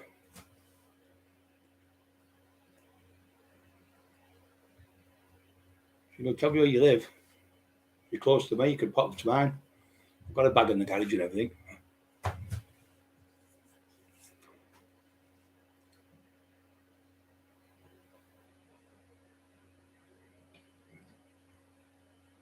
What did you say? Need a speedway? Did you just put there? I missed that there. Or you're on about the speedway rallying? Not the, we're on about a different speedway there, so I think you're on about the speedway where it was in Middlesbrough. We're on about the speedway ones in Hartlepool. Used to be years ago. There used to be a bangers and crash, or whatever the fuck call it, like a car rally. You rally and each other, smash them up, like a stock car rally. It was called. That was it. My mate Ian. Fucking what's he called? Ian Hindle. He owns Hindle's Scrapyard, Big Lancashire. Frank, that was his dad. I used to work for him when I was only 12, 13. I used to go to them to cars and that stock car rallying. I used to have a good laugh. I was racing lady there. Beautiful woman she is. Got a heart, lovely heart. You can feel it. Love off her. Not one fucking evil. Loves animals as well. Anyone who loves animals, you're halfway there. If you love animals, anyone who doesn't like animals is not right in the head. Because they're the most perfect things. You just feed them a bit of food, bit of water. Give him that little pup there. He's fucking stuck to me like glue now already. I think they've sold him. He's a lot younger than what he should have been. But I'm not fucking bothered. I had one before. I got scrapped. He was only 3 weeks old. I fed him and Eli was 8. But I think they said he was like 7 weeks. I think he's about 4 weeks old myself. But he's fucking coming on a ton. She's fucking spent £200. She's got to get more stuff. Got the fucking doggy daycare fucking centre and every fucking thing. She's booked them for everything. She loves her animals there. Fucking everything. A fish, I've got her that big. They're fucking like that now. They come up to her hands like that and they bite her fingers out, nibble her thing. Only one does, the big man one. She plays with like that and it comes up and bites her fingers. We've had them 3 years and they're still fit as a fish. Fit as a fish. Fit as a fish. Minis are, yeah, the fucking that thing they're the shittiest card. My mate, Mr. Blobby, he builds them for a living. He's a great lad at the Triangle. I'm going to go and see him. So he builds them for a living. He loves them. Minis. So the 50 baht the gallon, I think they do. Probably more now. Yeah. Loads of Peter had them, didn't he? A lot of Peter had them. He died, didn't he? That was it Mark Poland. tie a rail ribbon round the old tree. He fucking put his mini round the old tree and smashed his mini and got killed in the crash. From Hampshire, all right. Right-handed, what? Right-handed southpaw, so I need to turn to be more orthodox. It's easy. All you've got to do, right, is boxing, right? I was a really good dancer. I used to remember I'm talking rock and roll dancing. I used to do like moonwalk and shit and everything. I used to go to clubs and dance. I'd win trophies and all sorts of fucking, mainly bottles of spirits and all that. And I used to do it when I worked the doors. Emma will tell you. Top deck, you're downstairs. If you were a top dancer, you could go down. If you weren't, you'd go upstairs. But you'd have to watch your dance, so you have to have like a ticket to go in. So they'd know you in the end. I used to do it, all the lads, John Watson, John Black, all them used to watch. We used to go to different clubs all over, dance. They used to watch me dance. And all dancing is like boxing. If you can dance, your feet work. It's probably the most important thing, because that's what gets you out of trouble. It's not your fist to get you out of trouble. If somebody's throwing a punch at you, it's not your fist to stop you. Your feet work and move around like that, so you move from side to side and you can slide and slip them all over the place. If your feet work, you've got to get right. Your feet work right, you balance and you chin down. People do this, they fucking throw up. They throw the left hand, they'll go like that. Then they lift their hand off there. Because when you throw the hand, I'll get more power to do that. But what you're doing there, if you're going like that, you're taking your hand off your face, so then you're open for a right hook. So if you take your hand off there, look, I'll go bang, catch you with the right hand. So if I'm going like that and I catch you doing that 2 or 3 times, I think he's going to take his right hand off you. And as soon as he does that, I'll go for the left and you'll do that with your face and I'll just catch you with the right hand. So 90% of people that are in the box, they do that. Keep you, this is what you do. Put your chin there, look. Your chin's there. There's your thing, your hand's there. Keep it down there. You're looking over the top because your eyes are there, you're over the top. That there's protecting that side. And you're on your chin. And you're watching all the time. It's their eyes. You watch the eyes. Wherever the eyes go, that's where the punch is going to go. That's where it is. So the eyes will go. They'll do that. Most of them will go. Like that. Most people, what they do is they can only throw a right hand. So what they do is they step over like this. They'll put the left foot there, the right foot here. So they're in their angle. Now you couldn't throw a left hook from there because I'm too close to you. So far, I sneak up to you. I'm stood next to you and I do this, and I cut you off from there. You can't throw that shot because I'm pushed too close to you because you can't throw that hand. So you cut them off. And I've done that to loads where I've done it where I've cut them off. Tyson, he got it done to him with the band of Holyfield. He fucking destroyed him. Tyson, every fight he won in the first round, he'd knock him down left hook. Once I went down, it would be over in 20, 30 seconds. But he kept squaring him off and headbutting and pushing him forward. And he was getting bullied. When he was arguing to the ref, I thought, Tyson, you bullied people for years, and now you're getting bullied back. You don't like it. So very, very, very clever, Evander Holyfield. He outboxed him twice, absolutely destroyed him. Never come back from that after that. He humiliated him in the boxing. But he was brilliant because he was only 13.5 stone, Evander Holyfield. He went on the steroids, obviously, the growth hormone to get bigger. But Tyson was the same when he got up to weighed 13 stone. And in 2 weeks, he's 15.5 stone. There's no way you can put 2 quality stone of muscle on and have a 6-pack in 2 weeks. Steroids and growth, that's what they're on. They're all on it. Every top fighter taking the amino acids. They're all taking fucking peptides and everything else to get them through it. That's why they're all breaking world records. Sprinters and running, they're all taking the peptides now. It's a bit like steroids, but they're legal. If you've got them in your system, you can't get caught with them. But they use them from the gastric juices in your gut to help your stomach. Because most people who are ill, the main thing where you're ill is, you won't believe this, is your stomach. Your stomach has all the problems. You can't poo properly. You've got the runs one day, you've got this, you've got that. Bacteria build up your stomach. So them fucking stupid saccharins you're eating, you can't digest them. Where do you think they go? They just stay in your gut and dissolve in there and stay there forever. So they're building up a toxin in your body because you can't dissolve them. Read up on them saccharins, same as them drinks, Coke. Sugar free. What do you think's in it? The saccharins. So you're drinking all them hundreds of saccharins. But yeah, there's hundreds of them in your stomach. So they're building up a bacteria in your stomach. So you've got to clean them out. Them peptides are really good for it to clean them out. And once your stomach's all cleaned out, you're leaking gut and all that type of stuff. You get all that through not looking after your stomach. That's the most important thing, your stomach. You've got to clean it out. Put the food in there that breaks down, digests, goes through your body. If it's not right, you get food poisoning, all sorts of things with it. your gut must be clean. Them drinks are good. Them biotics, they're really good. Read it in the morning, take one of them. They help clean you. What they are is you've got bacteria in your stomach, but they're bacteria as well. But you've got good bacteria, you've got good and bad bacteria. So if you have got bad bacteria and you drink the good bacteria wipes out all the enzymes that's bad for you and all the things in your stomach that's bad. I've been taking them for about 2 years. My stomach's perfect. I was bad all the time. My stomach upset, getting the runs and everything all the time. It was my stomach. But I don't have any, like, see, like that. I'll have a bit of that energy drink because I'm really flat today. You need a bit of sugar in your body. I might have a little bit of half of a Red Bull to make me awake tonight because I'm fucking exhausted. But to me, I have that, and it's like me fucking probably taking speed to use that because I'm so hyper. I'm fucking hyper as fuck. I've got that ADHD. I've got 18 times.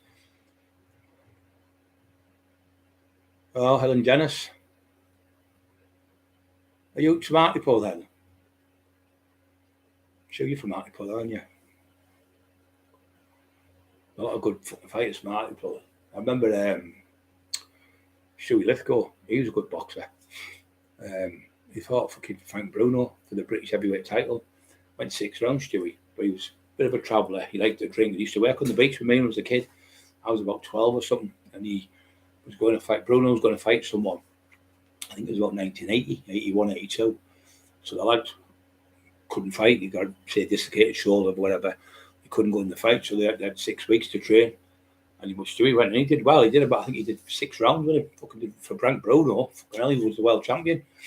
And he did well. Just a lad who worked on the fucking beach, just down the lane, like a seacoal lad.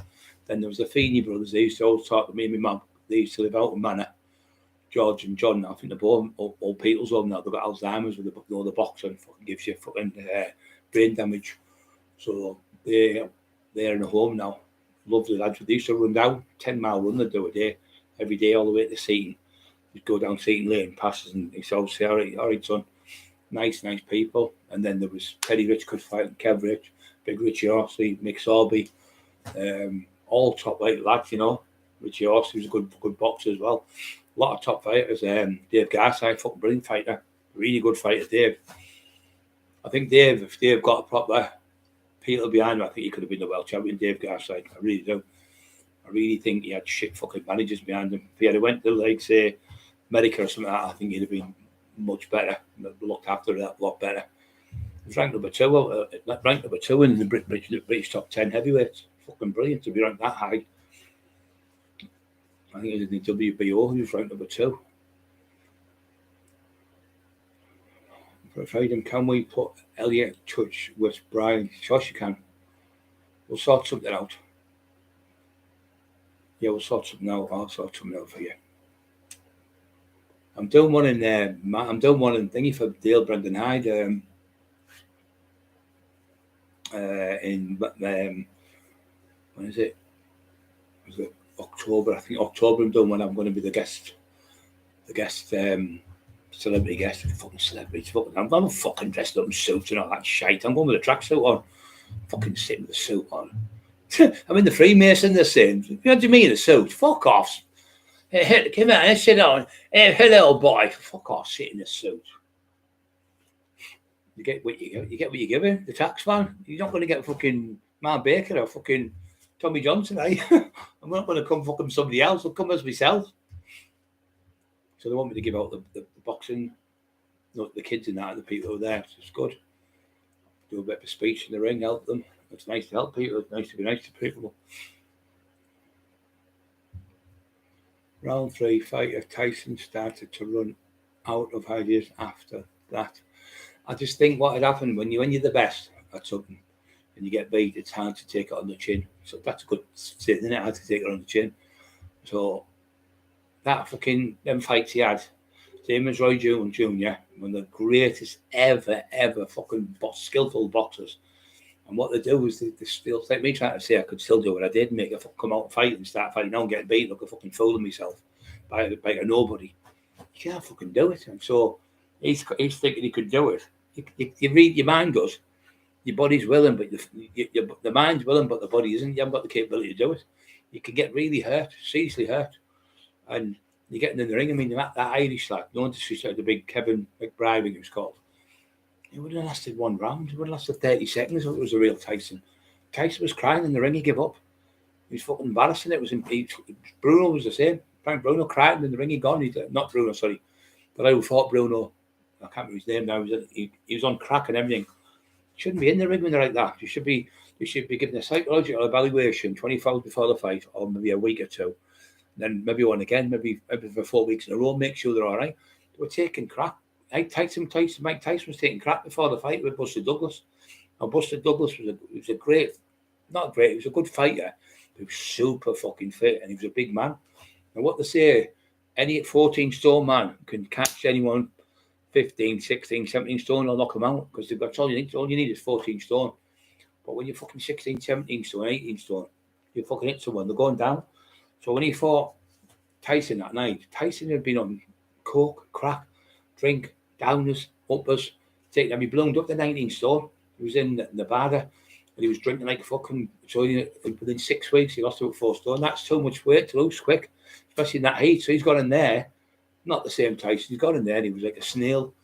He had no energy. He had no mind. And that fucking horrible woman he went out with, the mum and the daughter, were giving him fucking tablets, fucking to knock him out and fucking. They'll keep him right.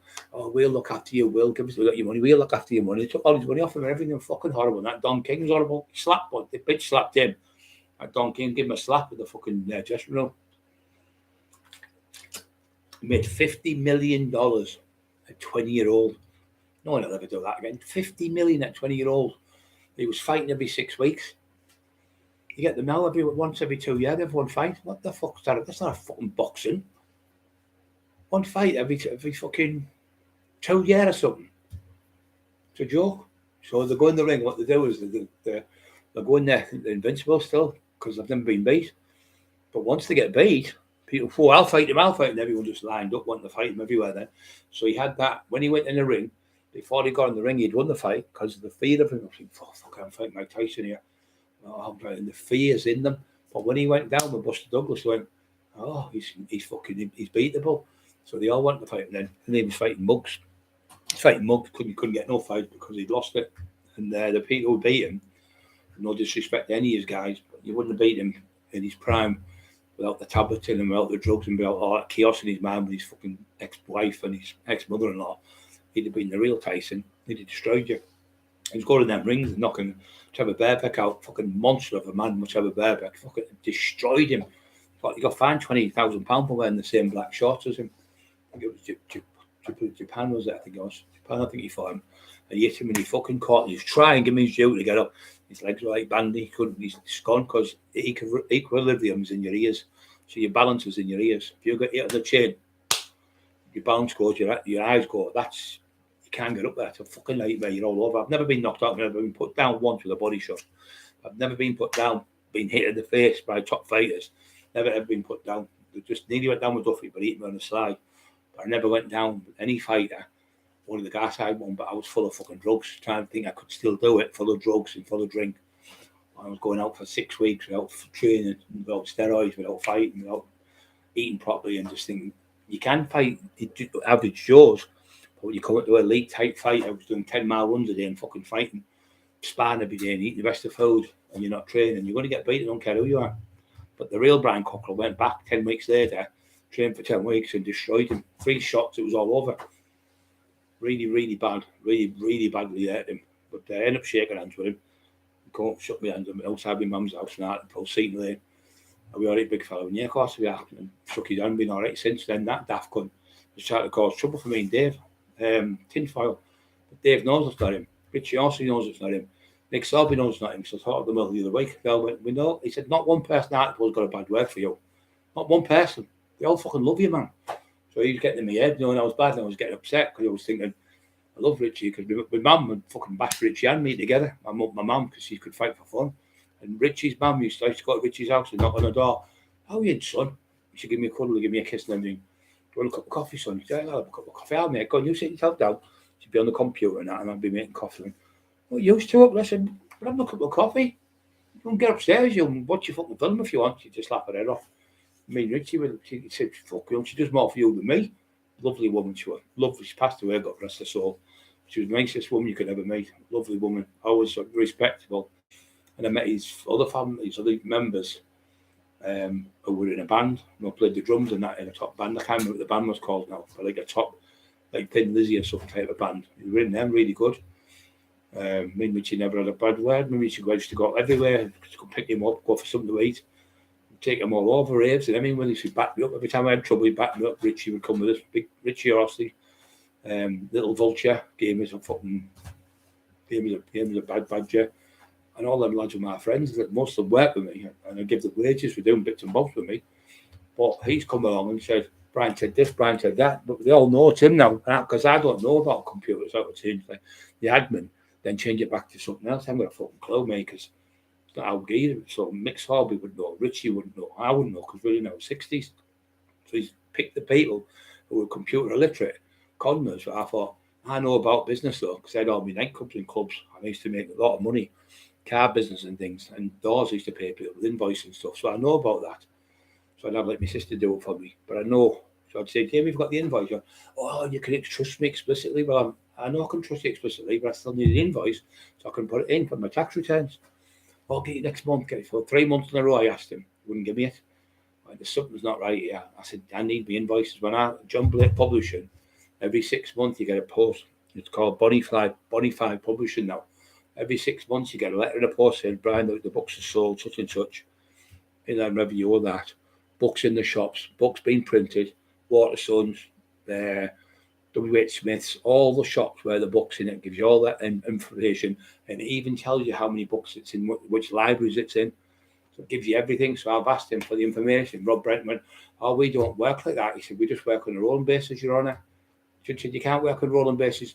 For instance, if you had a car business, I said, Your Honour, and you had, say, 10 cars bought, say, Mercedes, and you sold 6, you think, right, I need to put that one in there, get another 2 new ones. So I need to put the invoice in for that so I can get my tax refund so I can buy that and buy this. He said, yes, correct.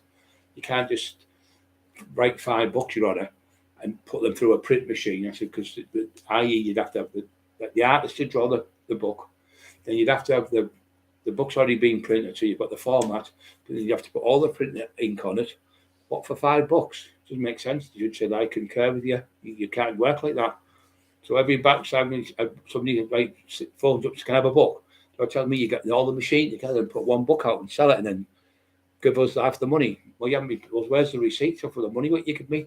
The judge, well, what have you given Mr. Cockerill in the way of proof? Oh, nothing. He went, nout. He went, not, no, he said, nout.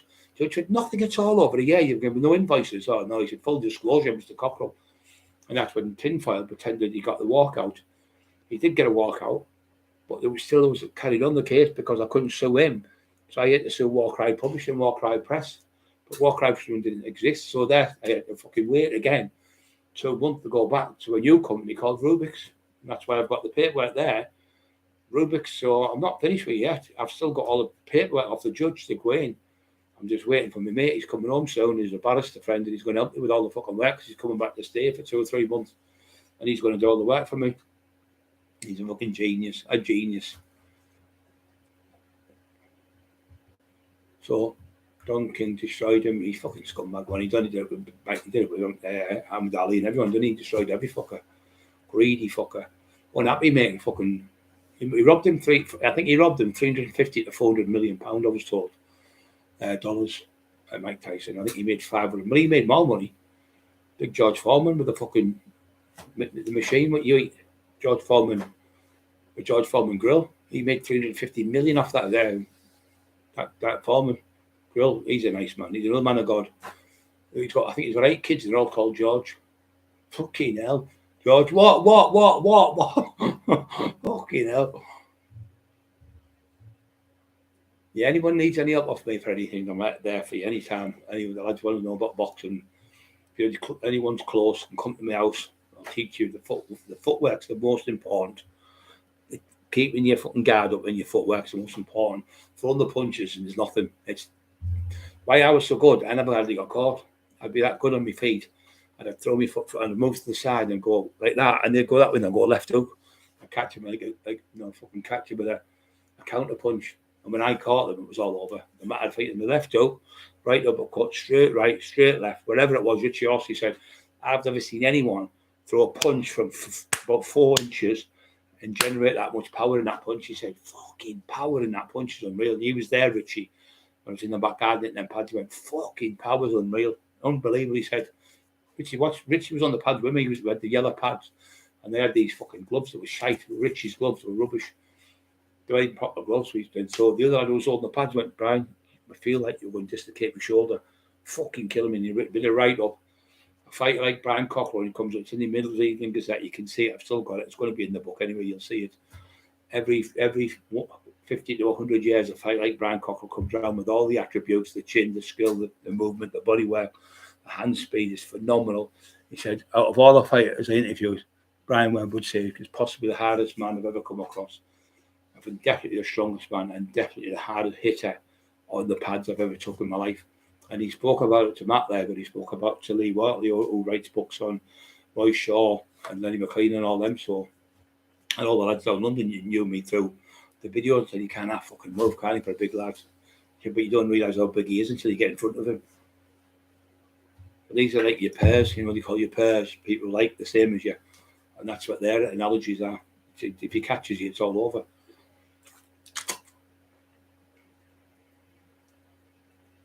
Yeah, I mean, you got killed. Did you didn't know that, mate? Didn't know you got killed, Trevor Burbeck. See what I mean? You never stop learning, do you?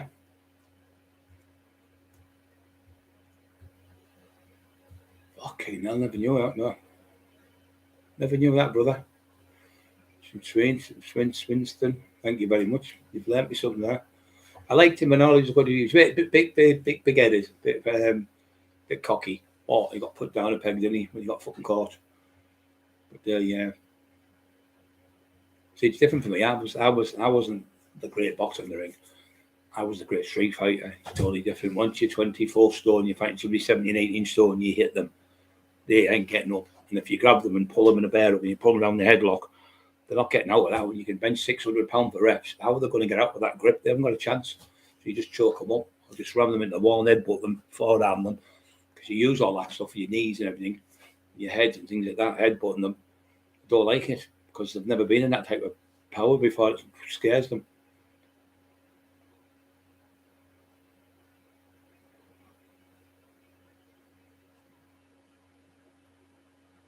I see now. In London, I'll know them. I probably know people. I'll know them. I'll ask about them because Lee Wortley knows all the top fighters down London. He's done all the top boxers, down that way. He'll know them. Freedom.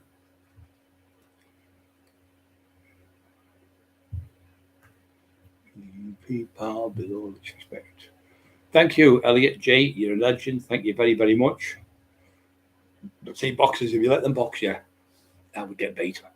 So I just grab them and use my weight. So if you're fighting somebody 15 stone and you're fucking 24 stone, then it'd be like somebody fighting a 10-year-old son fighting a fucking 20-year-old dad. You wouldn't have a fucking chance. No matter how great you are with your fist, if somebody smothers you up and gets you, Brown was the best cage fighter in the top 3 best cage fighters in the country is. He said, no matter what you do with Brian Cockerill, he's got a 23 3/4 inch neck. I mean, you hit him, you're not going to move it. It's like a fucking big, massive shot. I've seen him have 120 key around his neck and rep it out. So how the fuck are you going to put him down if he's repping 120 kilos around his neck? He's just super, super strong and he's super fit. I've seen Brian on the bank doing 15, 20-minute rounds at fucking 24 stone. It's just a machine. But I didn't drink or smoke or gamble, take drugs and out until I was like later on in my life. I don't smoke, I don't drink, I don't gamble, don't do nothing. Just look after my wife, my brother, my family, my little dogs. I like helping people, I like educating myself. I'm always educating myself. Education, bronze or brains. Brains always wins. Bronze will never beat fucking brains. Brains, the intelligent one will always win. That's why you get these dictators like a little adult, like little fucking Napoleon, only that big, but his fucking brains were that fucking big, unbelievable. They're the ones with the brains. Like Richie, happy man, married, still working, good life, and very nice man. Talk to him, supermarkets, shopping Talk to him. Supermarket shopping. DD. I'm all sorting people in the supermarket. I'm like, Brian, you still doing anything? Of course I am. Can I get a picture? Of course you can. With the kids, we're getting kids. All that. Look, never ever turn people down me. Never ever say no. Or even if I'm in a rush or anything, I'll just say, oh, no, you're all right. Don't go. I'll go tomorrow. I always put it off. Tell people somebody asks me for something. I always help them. And it makes you feel a nicer person. You got to bed and think, nice having that old woman today. That's Eli trying to go upstairs because the pup's upstairs. Yeah, it's always nice to be nice to people and be polite. You know, if you, sorry, son, say I bump into somebody in a pub and if they bump into me and they spill my drink, I say, sorry, son, that was my fault. No, it was mine, but no, it was mine. If you want to fight over it, and they'll start laughing. I'll say, right, I'll owe you a drink. I'll go and buy them a drink. They'll go, you won't be able to believe who I bumped into and spilled his drink last night. He went, oh, Brian Cockerill. He went, oh, I bet he fucking killed you, didn't he? I bet he didn't have fucking, did he give you a bat and all that? I went, no. He said he pretended he bumped into me and Walton bought me a fuck it off, he said. Brian Cockerill, the tax man, pretended you bumped into him. He said, I did bump into him. He said, he went and bought me a drink. He said, what a lovely man. He said, I was talking for about 20 minutes. He was lovely. Fucking what a lovely man. He said, I never have thought. He said, the size fucking huge he is. He said, I was like a little mouse. He said, he was just, no, you're all right. And he tapped me on the back like that and he brought me fucking back. Sometimes I'm a bit heavy-handed. Getting bigger, my hands are getting coming back. Crush you, Doyle, like a fucking chip monkey. Crush you like a fucking paper. Wait, little freak. I'm saying my wife's going out doing this. My wife's going out with this person. My wife's doing this. All fucking, well, where's your proof? Put your proof up. We're putting our proof up from your own mouth. My wife's never away from our side. Fucking 4 fucking years she's been with me. 4 years. And my fucking house, she's been out about 4 times in 4 years. To her sisters twice. One birthday and one with a niece. That was their birthday. And then she went to a wedding. That was her brother's. That's the only time she's been out with me once. All this shit, she's going out with this one and that one. All fucking lies. Made up shit. Not one bit of proof, just lies from you. Tinfoil. You sat smacked out your head every day of the week in front of your children. You can't even go in your mum's house. She locks the door. She's frightened of you. My mum goes, son, hi, son. She's, oh, that's the other week. Nearly crying there, mate. She was like that. My son, like, oh, no, 76-year-old she is. She had a stroke and everything, but she fell, God bless her, down the stairs. She's trying to get to the postman. She fell, banged her head, knocked her. 2 days she was knocked out on the floor. And it was the care worker come round, kicked the door in, the police kicked the door in, the phone me out, cracked my eyes at me. And she was, she broke her hip. She had a stroke, a stroke. She had a mini stroke, and she thought she wouldn't walk. She's up walking. She's cleaning all the house still. She's every day up. The floors are immaculate. Everything's immaculate in the house. You do that with mum's top. Won't even find a bit of dust on top of the doors or anything. 25 foot, 5'2" or something, 5'3". Beautiful. She used to look like Elizabeth Taylor when she was young. Stunning looking woman. Beautiful woman. And all my Auntie Irina was the same. Beautiful. My Nana was beautiful looking women.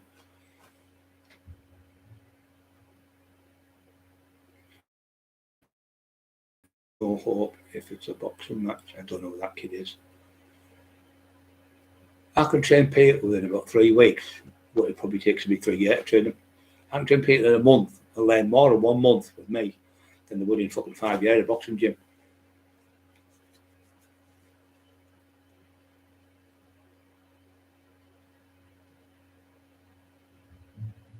Totally different in octagon. Yeah, you're right there. I remember Mike Tyson, and he went in the ring, and I thought, he'll fucking knock this lad out in 2 minutes. But my mate Bram, he's probably the 3rd best in the country. There's only his son, I think it's 10, 11. He's the best in the country at his age. His daughter's the best in the country at her age. I think she's about 12. But Heidi, the whole family are all beautiful. They're all beautiful kids in that. She's the best. She's the man. She was a top athlete of the jumps, hurdles. She's fucking like right at the top, running for the England and everything. She's the top at the mixed martial arts. What she does, the judo, like wrestling they do. Judo, everything is everything, bro. Just stick fighting, every fucking thing. It's fucking brilliant. He gets you in a hold. I don't give a fuck how good you are. Don't give a fuck how big you are, don't care how strong you are, you ain't going to fucking get out of it. You just choke you out and you piss yourself, piss your pants, because it's that frightening being choked out. He showed me all different, used to show me stuff. I used to go and see the kids, and they all used to love me going in. I'd sit there and watching that because my injuries, I was bad, and I used to sit there with the kids, and they loved it. But Mike Tyson went in. I tried it with a lad with about 20 stone, and the lad just tied him up nuts in about, he said, what you're saying there, I know what you're saying. Tied him up nuts in about 10 seconds and choked him out the fuck, and he had to tap out. Tyson, that was Mike Tyson. Absolutely fucking, was not, I think he had 3 fights and he lost all 3. Couldn't just do, it was different games. See, boxing's different. You use your boxing skill and that, but if somebody's big and strong and they put you down and get you in that choke, you can't get out of it. So different chokes to get you in.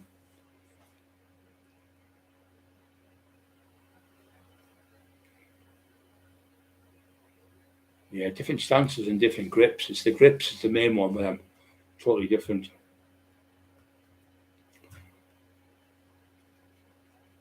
It's a different game. It's like judo.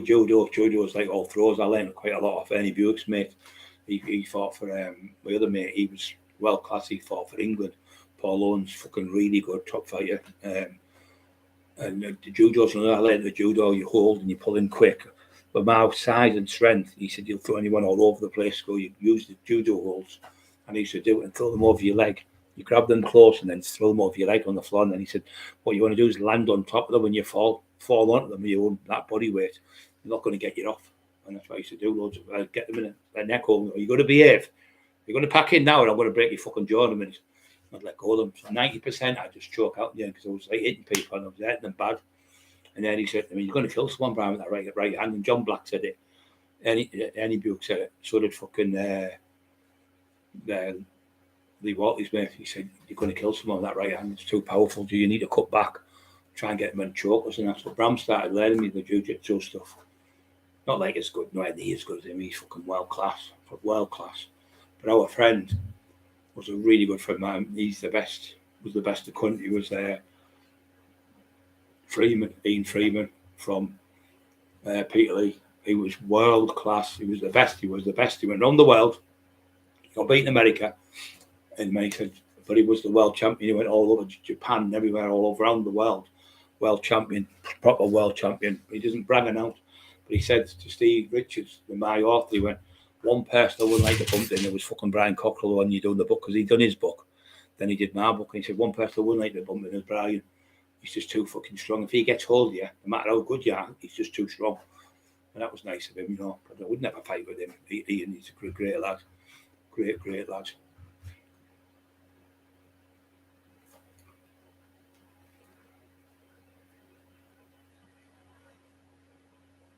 YouTube joke boxing needs to stop.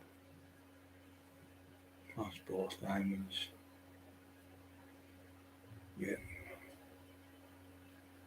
See, it comes to the fitness as well, you know. If you're fit, if you're really fit, it's like footballers, if they aren't fit enough, they're fucking no good. It's the fitness, you need to be super fucking fit.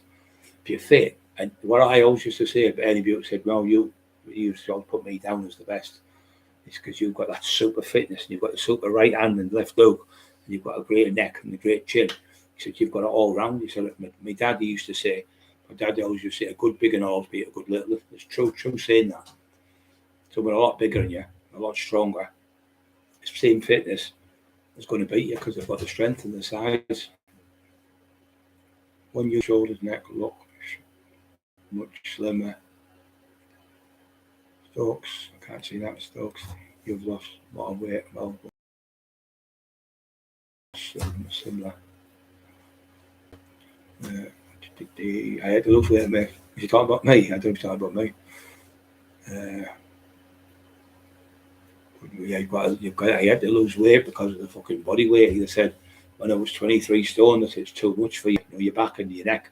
It's going to make you'll take a lot of your life. So I'm 19 stone now. So I've dropped from 23 to 19. So I've lost 4 stone.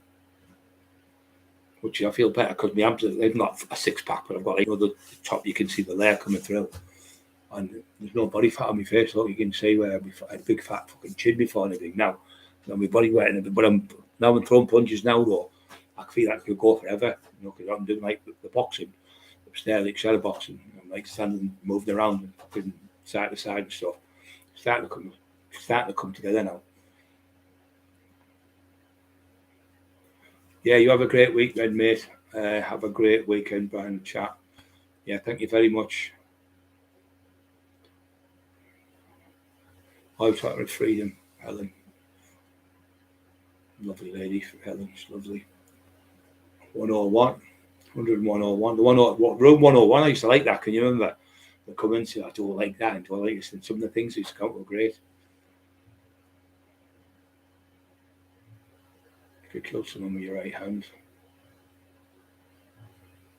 Yeah, I know exactly what it would be. I fucking know exactly what it would be. One fucking slap, I'd break his jaw, and I bit 20 stone lad with a slap. Steve Stairs there one night. Big lad called Gilly, about 6'4", about 19, 20 stone, fucking big lump, football hooligan. He was batting little Basil from Cockerill. There was about 4 of them. I jumped on the stage where they were fighting them. Anyways, that come at me. And he threw a few punches. I just moved out of the way and pushed him back. As he went back, he's come forward, and I went slapped him, and he hit his face, see, like that. I hit him that hard. That part of his jaw went like that. Snapped in half. I come over here, and all his teeth were sticking through there, and the blood was just fucking pouring out his face. It was just like something. So he looked like he'd been slashed with a knife, but the whole of his jaw was broke. Snapped his jaw there, from there, and all his teeth were sticking out the side of his mouth. Kevin Kelly was there, seeing the fight. He was walking on stairs. He said, "Oh, what's happened?" His wife went, "Oh, Brad Cockerill jumped him with 6 lads." He went, "No, bro, I deserved it." I tried to have a fight with Brian, and I got beat. Cut down, but his face, felt sorry for him, poor cunt. I went and seen him afterwards. He was all right with us, but he went, I had 3 goals with Brian. He broke my jaw 3 times. Fucking unbelievable. He said, I really thought I could beat him. He said, trained like mad for him and everything. He said, he still destroyed us. We were like 900, 1000. He said, he's fucking still beat us. He doesn't give a fuck. Kevin said, you're not going to beat him. He's just built like a fucking tank. And he says, when you're hitting him, it doesn't hurt him.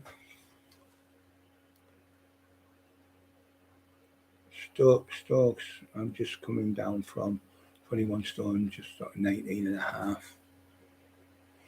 Depends what you need to fight for. So if you're in a street fighting someone and you're on the tarmac and you grab them and you pull them down, or I like to fight in a room, mate, because boxers are constantly jab you and move away, so then you've got to walk forward. When you walk forward, then you're burning energy up. But if you're in a room, look, I used to go look for most of them in the toilets. Can't get away then. It's just being you. When you're in that fucking corner, I'll just launch 10, 15 shots straight off. It's all over. But when you're in the street and they're dancing away from you, you're using energy. So if you're a bigger man, don't you go to the person. If they're 15 stone, you're 20 stone, because you're going to burn out quicker. They're going to dance around you and jab your fucking head off. So what you do is you stay still and let them come to you. Oh, then come on, Daft, come on, and throw your shot. Talk to them, just coming in nice and slow. And don't start screaming and shouting hard, because once you start screaming and shouting, it kicks in your adrenaline. Once your adrenaline kicks in, you're spent with it in 2 or 3 minutes, because your adrenaline makes your body burn all the energy up there quick. So you never see boxers coming, I'm going to fucking kill you. They come in, they can't, 2 or 3 days before the weigh-in, they'll be screaming and shouting to put bums on seats. So people think, oh, it's going to be great this fight. I would knock you out in the flesh, I'm going to fucking smash you all over, I'm going to beat you up.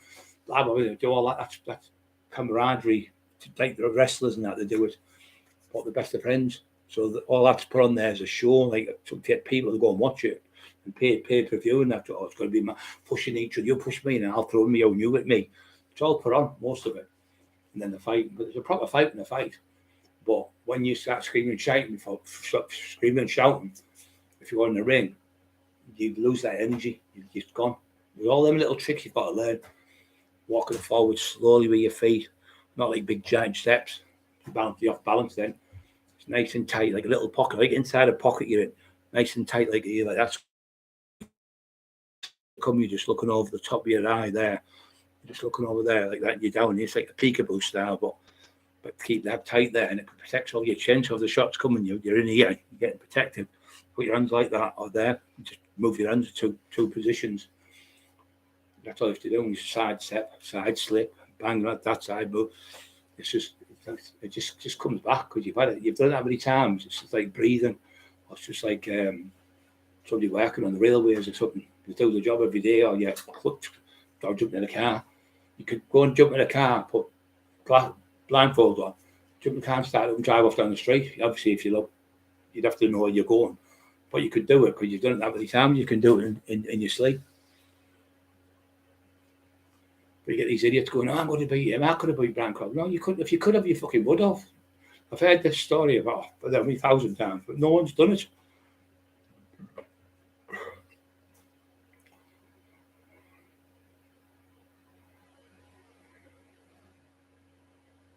Couple or 3 stone.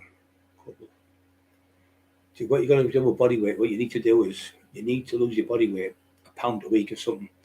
So if you lose it quick, you'll lose muscle as well. You need to lose it's not losing the weight. You've got to lose the shit, the body shit, like residual fat, which is that bit of fat around here. If you lose stomach demand, I've got about 1.5 inches of fat. They say if it's over 2 inches, I've got about 1.5 to 2 inches, a bit of fat there. That's all I've got around my waist. But it's like 4, 5, 6 inches. That's a lot of fat around your body. And that's what tires you out as well, all that fat on you. It's really no good for you, but you need to get it off. But you need to just lose a little bit. And it's the same when you gain muscle. If you gain muscle slowly, you put it on, it'll come off slow. If you gain, like, say you lose 10 pounds, say you lose 10 pounds in a week, most of that's going to be water and body fat. Water, body fat and muscle. You don't want to be losing the muscle, because if you lose the muscle, you've got no energy. You need that muscle to keep you going, for the strength. What you need to lose is the body fat. No else. Bit of water and the body fat. If you lose too much body muscle, like muscles, you're going to be tired in the fight. So you better do it months before, losing the fat, and then when you've already got it down, then you can think, I'm going to put a little bit more on you before the fight. It's 4 weeks to go. I'm going to put maybe 4 or 5 pound on. And that 4 or 5 pound is a fucking quality muscle. But when you put too much weight on too quick, you can get out. I've seen fighters fight. I used to fight at 2010. I was brilliant. I could dance around them at 2010. When I went to 22, 24, I struggled on the street. But when it was like, say it was in a pub, I'd be easy, bang, bang, bang, I'd be in, because I was that big and I could just muscle my way through. They couldn't stop me. They'd be 16, 17, 18 stone. I just destroyed them. But when you're fighting somebody who's dancing around you, jump around you, you want to be lighter. Probably I'd go down to 2010 and I'd be able to dance about that way. I was fucking super fit. But when I went up to 24 stone, I'd be struggling. I'd be out of breath because I was too heavy. And my hand speed wasn't as fast. My hand speed was a lot faster, 20 stone 10. Tyson was the same, like he went to 14, 15, 10. When he was 14, 7 or something, he was a lot better. So even that, you can go like, somebody can go up like 4 or 5 pound and be dead sluggish and dead slow. What's the matter with him?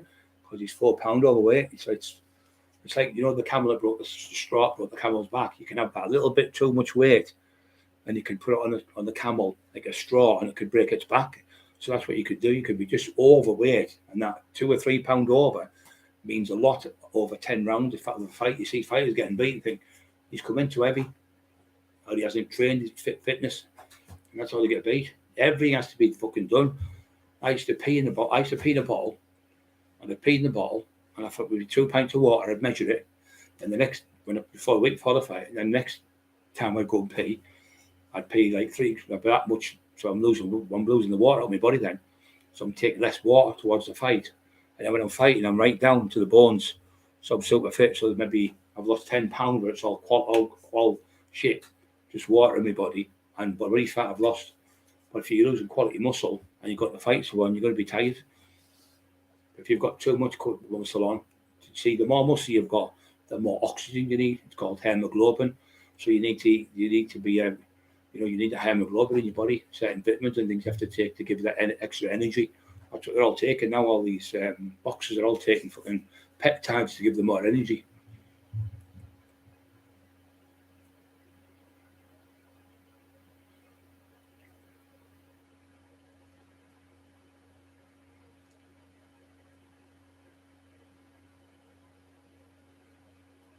Kimbo, do you not? Do you not think about bacon? What the fuck's bacon? What do you think about bacon? Bacon's not good for you, even though bacon, I like eating bacon. It's nice, don't get me wrong, but bacon's full of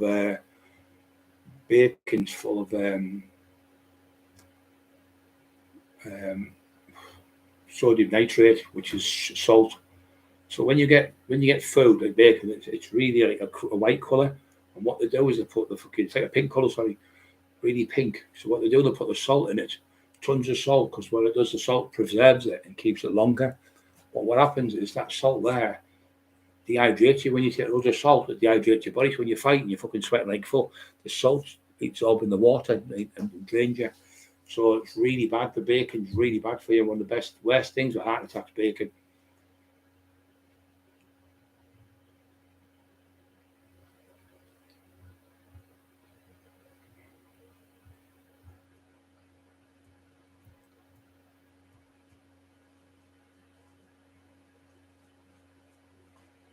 I wouldn't feel guilty one bit, mate. If somebody was throwing punches at me and I hit them and I killed them in a fight and they're trying to hurt me, I wouldn't feel guilty. It's a fight. That's where they want to fight you. So what are you going to do? Let them kill you? You've just got to think it like that. So I know a few people. I've hit two lads. I hit one with the right hand. And his head hit the concrete slab, but it was like, you get a step up and then go into the pub. His head hit that and cracked. 12 days he was in hospital and fucking in a coma. And then I had a fight in York. I had put a lad in a coma in York. And then I had a fight in Spennymoor with a lad. He was a big cocky country, come out, wouldn't have a box, proper fighter. And he caught him, left out, caught him the peach. And he hit the floor with having blonde hair. It was a bit of a bank where I was in Spennymoor. It was a top hat. Anyway, it was a bit of a bank, all the blood was pouring down the fucking bank. Oh, it did give me a fright. I was about 22. I was 17 stone, 10 pounds. Super, I had a six pack on top of a fucking six pack then. And I was super fit. 10-mile runs, fucking biking and all that stuff, 20-mile bike rides twice a week, boxing 3 times a week, in the gym every day, like weight training, super fit, never took any shite food or anything. And he had the fight with the lad and he hit the floor and the fucking quick, the cops are coming. I went upstairs and I hid in a fucking big fridge freezer. Massive freezer. Took all the burgers and the meat out and everything, and then put all the food on top of it. Anyway, the woman was in there frying fish, chips and all that. And she stood there and she was going, pass them things up there, them chips. And I was in the freezer, so it made it look more authentic. You're going to get me fucking caught, you silly cow. Anyway, pass the chips, it's okay. I'm in the fucking freezer and the cops are in there. They're never looked in the freezers.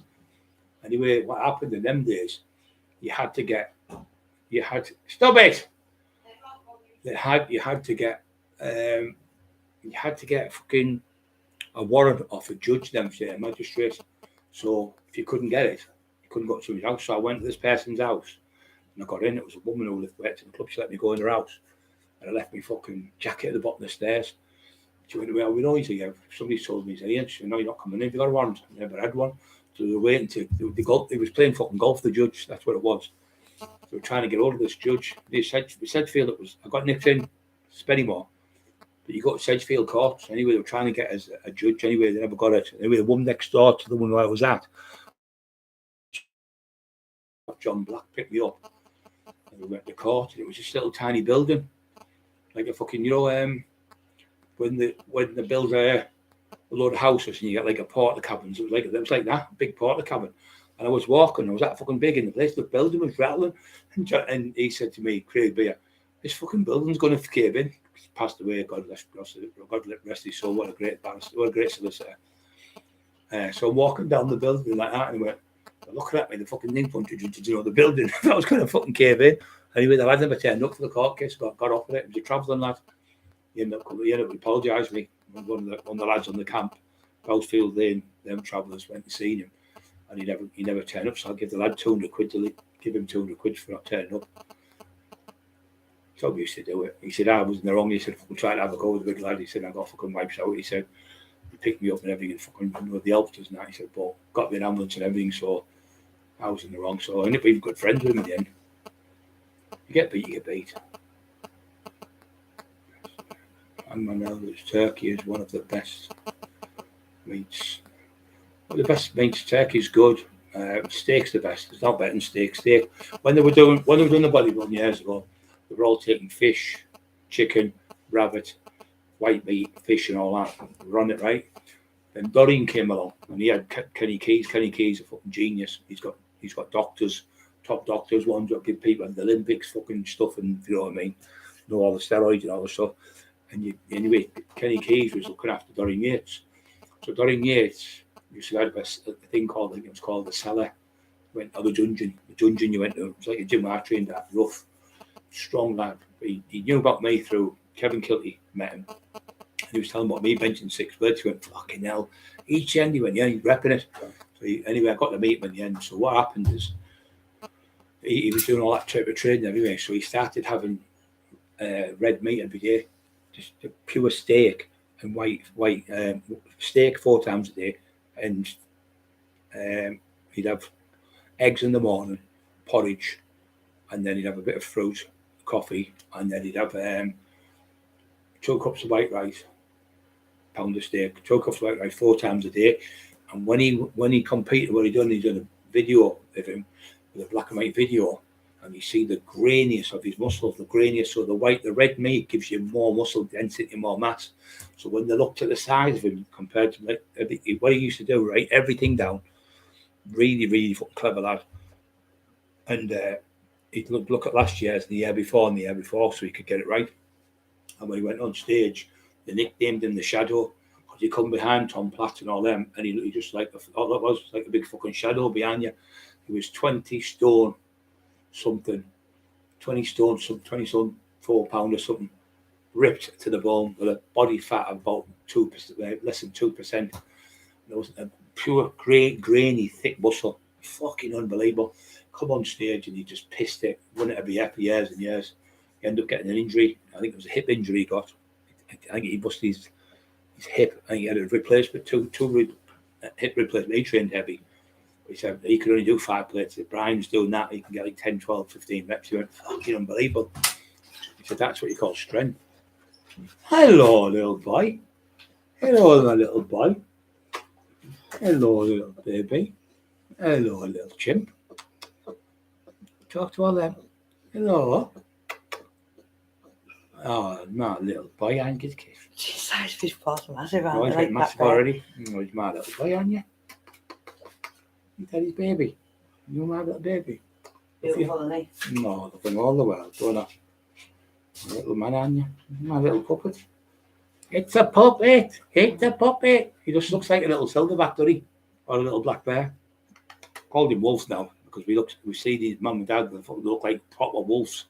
The size of man, monstrous. Yeah, the size of mum and dad are Mum and massive. dad, they're like wolves. Just look like black wolves in the forest.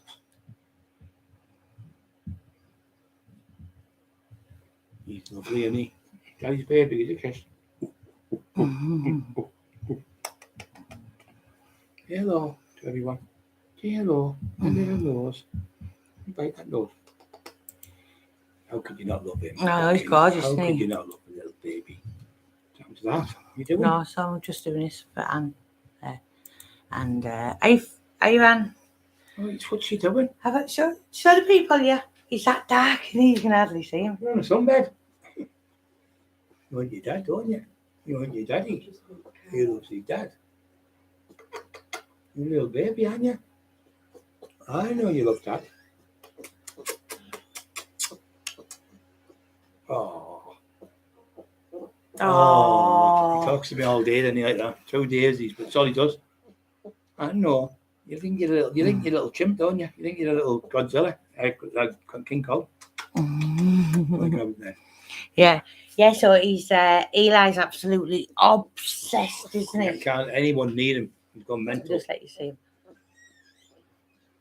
Hello. But look at the size of his paws. Size of them paws. Only a baby. Tiny little baby. It's gorgeous.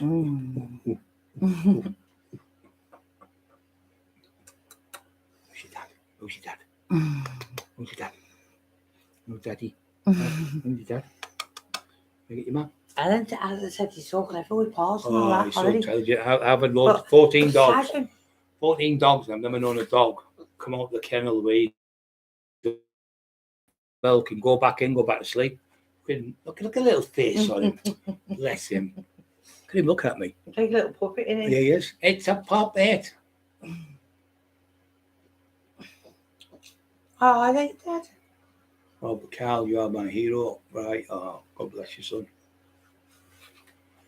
His little tail. Look at the tail. Like a beaut, wasn't he? Just out this world. John just seen him. I said, he's the one. You the one, aren't you, baby? But if you look at this and you look at that, He's a double. Stephen Sayers said to me when he first came out, he went, that was Brian as a baby, right? But look at that. Just a double, isn't he? Yeah, but he'll change when he gets older.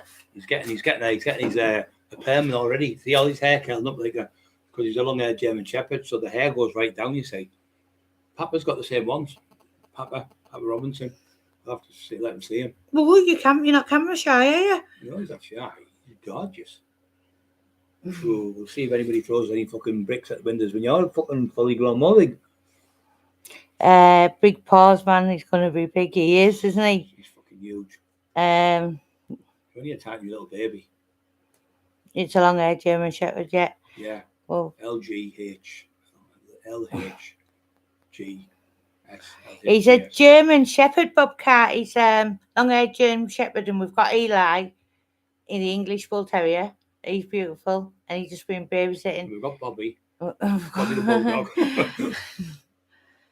But yeah, he's beautiful. I'm just saying, I've got a lovely lady, she isn't she? Yeah, lovely person. she is. Lovely heart. Yeah, he's gorgeous, isn't he? He is. Hello. Coming up soon to see you. Won't be long. Thank goodness. Yeah, babies. Hey, Hi, everyone. My little family. She's the mummy gorilla. She's the mummy gorilla. Yeah. Wolf. Yeah, I've got him, Wolf. Oh. He just loves his dad. He gets up in the morning, he sees me. He keeps doing that noise like a gorilla. So vocal. But you give me his food, you give me his milk and everything. But they're definitely so. He's a lot younger than what they said he was. Definite. But I'll still look after. I've had a few dogs would have done that, you know, when you've gone. Definitely a lot young. I think he's about 4 or 5 weeks old. Supposed to get him in your 8, but no. So he was the last one. He was the pick of the litter. Him. But he sold them a lot earlier than they should have. But there's nothing wrong with him. I've checked him, been to vets and everything. So his paws are massive. He's only 4 weeks old. Now what's he going to be like when he's fucking 8 weeks old, 10 weeks old? He's going to be monstrous. Elliot G, I'll contact your son. Where are you from, Elliot? I'll kill you though in that gym, you know. You'll be crying at the end of it. Not at first I won't. I'll push you, take it slow, and then I'll build you from. I've had 9 stone lads, I've built them up to 20 stone. I've had lads 12 stone, I brought them up to 22 stone, qualified the Britain's Strongest Man. I've had lads who have trained for qualifying for top shows where they've got in the ring, the box, and they've lost 4 fights in a row, and they've went with me and they've won 9 fights in a row. It's what somebody teaches you, and it's like a school teacher teaching you how to do maths and English. If you're not good at it, he knows what to do. And I've had 1 or 2 fights in my time and threw 1 or 2 punches. Yeah, he's jet black. He reminded me of a baby silverback. Yeah, Elliot, I'll help you, son. Don't worry. There's no problem whatsoever. I'm in Townsend. You're okay, son? Rock. Big, yeah, he's only 4 weeks, 4, maybe 5 of them, but my most old. I'm trying to say he was 7 weeks. He's not, nowhere near 7 weeks, I can tell. Because I've had I had Scrappy, he was a German, obviously a German Shepherd cross with American Japanese Akita, so, and he's bigger at 4 weeks than Scrappy was at 7 weeks. His paws are bigger. He's going to be huge, Jim. His mum and dad are huge. Pure black. I'm on about jet black. With long hair all the way down. Fucking teeth on them. But they can run 30 miles an hour, German Shepherds. That's why. And what they are, the family who had them, people who trained them, all the mums and dads are all gone to police, army, and military bases, places like that. So they're all like the people who have them that train them as guard dogs. So it's in his blood, all his mums and dads and that go all the way back. So you get dibbies. When he had Scrappy, no one dared come to the house. when he had fucking the boxer and the McIntyre's documentary, nobody dare come to the house because he'd fucking go berserk at them. And when he had other dogs over the years, I've never dared come to the house. I've had another one called Jed, and he was a Alsatian. I had one called Sadie. I had another one called Wilson. He was an American pit bull crossed with an old English bulldog. I got him off one of the travellers off the camp. He was fucking massive in his head. And they had a Rottweiler. Nobody come to the door. Well, they did come to the door. They fucking see the dog and run like fuck. You see these kids, 4 or 5 kids, and the cops. They'll just start lying on the floor because they're shit scared to get bitten. Proper shit scared. Imagine getting bit off one of them. Rip you the fuck. My mate, who's John Black, he's an expert. His missus, they have Dobins. He's like a top expert. His missus organises dog shows in Crofts. She has Harlequins. They're fucking 25 grand a piece, 30 grand a piece. Big massive fucking Harlequins, fucking up here, monstrous. How much of them? You only went 25 grand a piece. I went, fucking hell. Black and white. Great Danes called Harlequins. Fucking the gentry had them years ago, so they're very hard to say they're expensive. They were 25 grand then, it's just fucking 10, 15 years ago. So yeah, they're really good dogs, but they're guard dogs as well. But it's in them, you see, the Alsatian. They're automatic guard dogs, all of them. But all of his family are guard dogs for like the military, the army, where they live. They're based in Leeds, these people, so they're out there. So there's a base there where they train them for the military.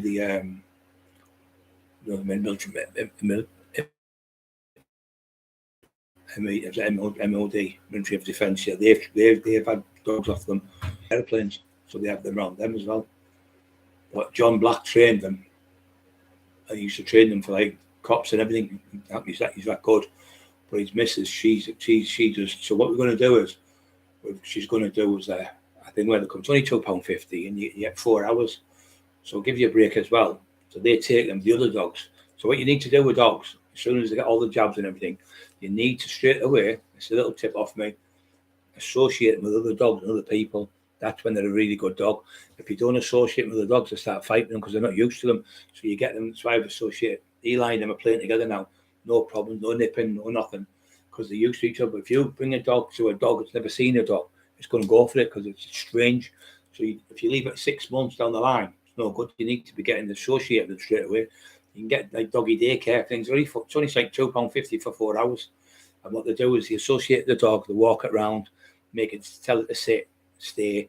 All the commands would take you months to do yourself. So if you're at work for 4 hours, you could do 4 hours. And you could give them a 10 even you could do it twice a week. So you've got 20 hours a week.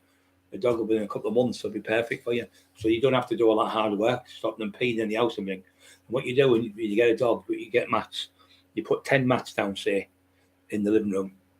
And then you leave 10 mats, and what they do is the dog pees, and you go, good boy. So he's doing it already. It's only 2 days he's learned. He's only got 2 mats down, and it's only been 2 days.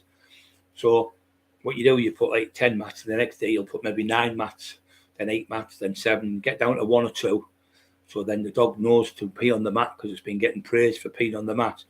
And you just clean him. Go, good boy. But if he makes a mistake, don't shout and bother them because they don't know where they're coming and going then. They don't think they're peeing and getting shouted at. So don't shout at them. Don't scream at them because it makes them worse. So it's like kids, if you scream and shout, kids makes them worse. So if you do it, good boy, come on, son, get the kiss, come on, put him down and praise him. And at the end, what I do is I give them a toy. I'll sleep with a toy over me, like on my body, put it in my t-shirt or whatever. I'll leave it on us all day, and the dog will come on me. So the dog's with me with a toy. So when I put the toy in the cage with him, you can smell his dad, or you can smell his mum. So we do that. But truth be told, Eli's been sat with him for fucking 2 days and won't let anyone near him. Let me near him. Let them, but anyone else who's come to the door, he's barking at them. So he's protecting him now. Like he's like an old mother hen. But them bull terrier looking after a fucking else, it's mad. Fucking mad. But he is beautiful.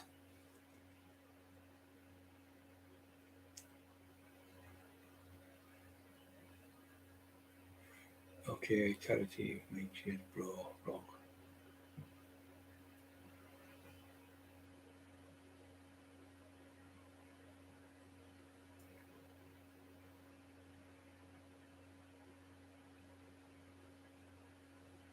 He's not even that hang, man. I think he's 4 weeks, to tell you the truth. 4 weeks old, mate.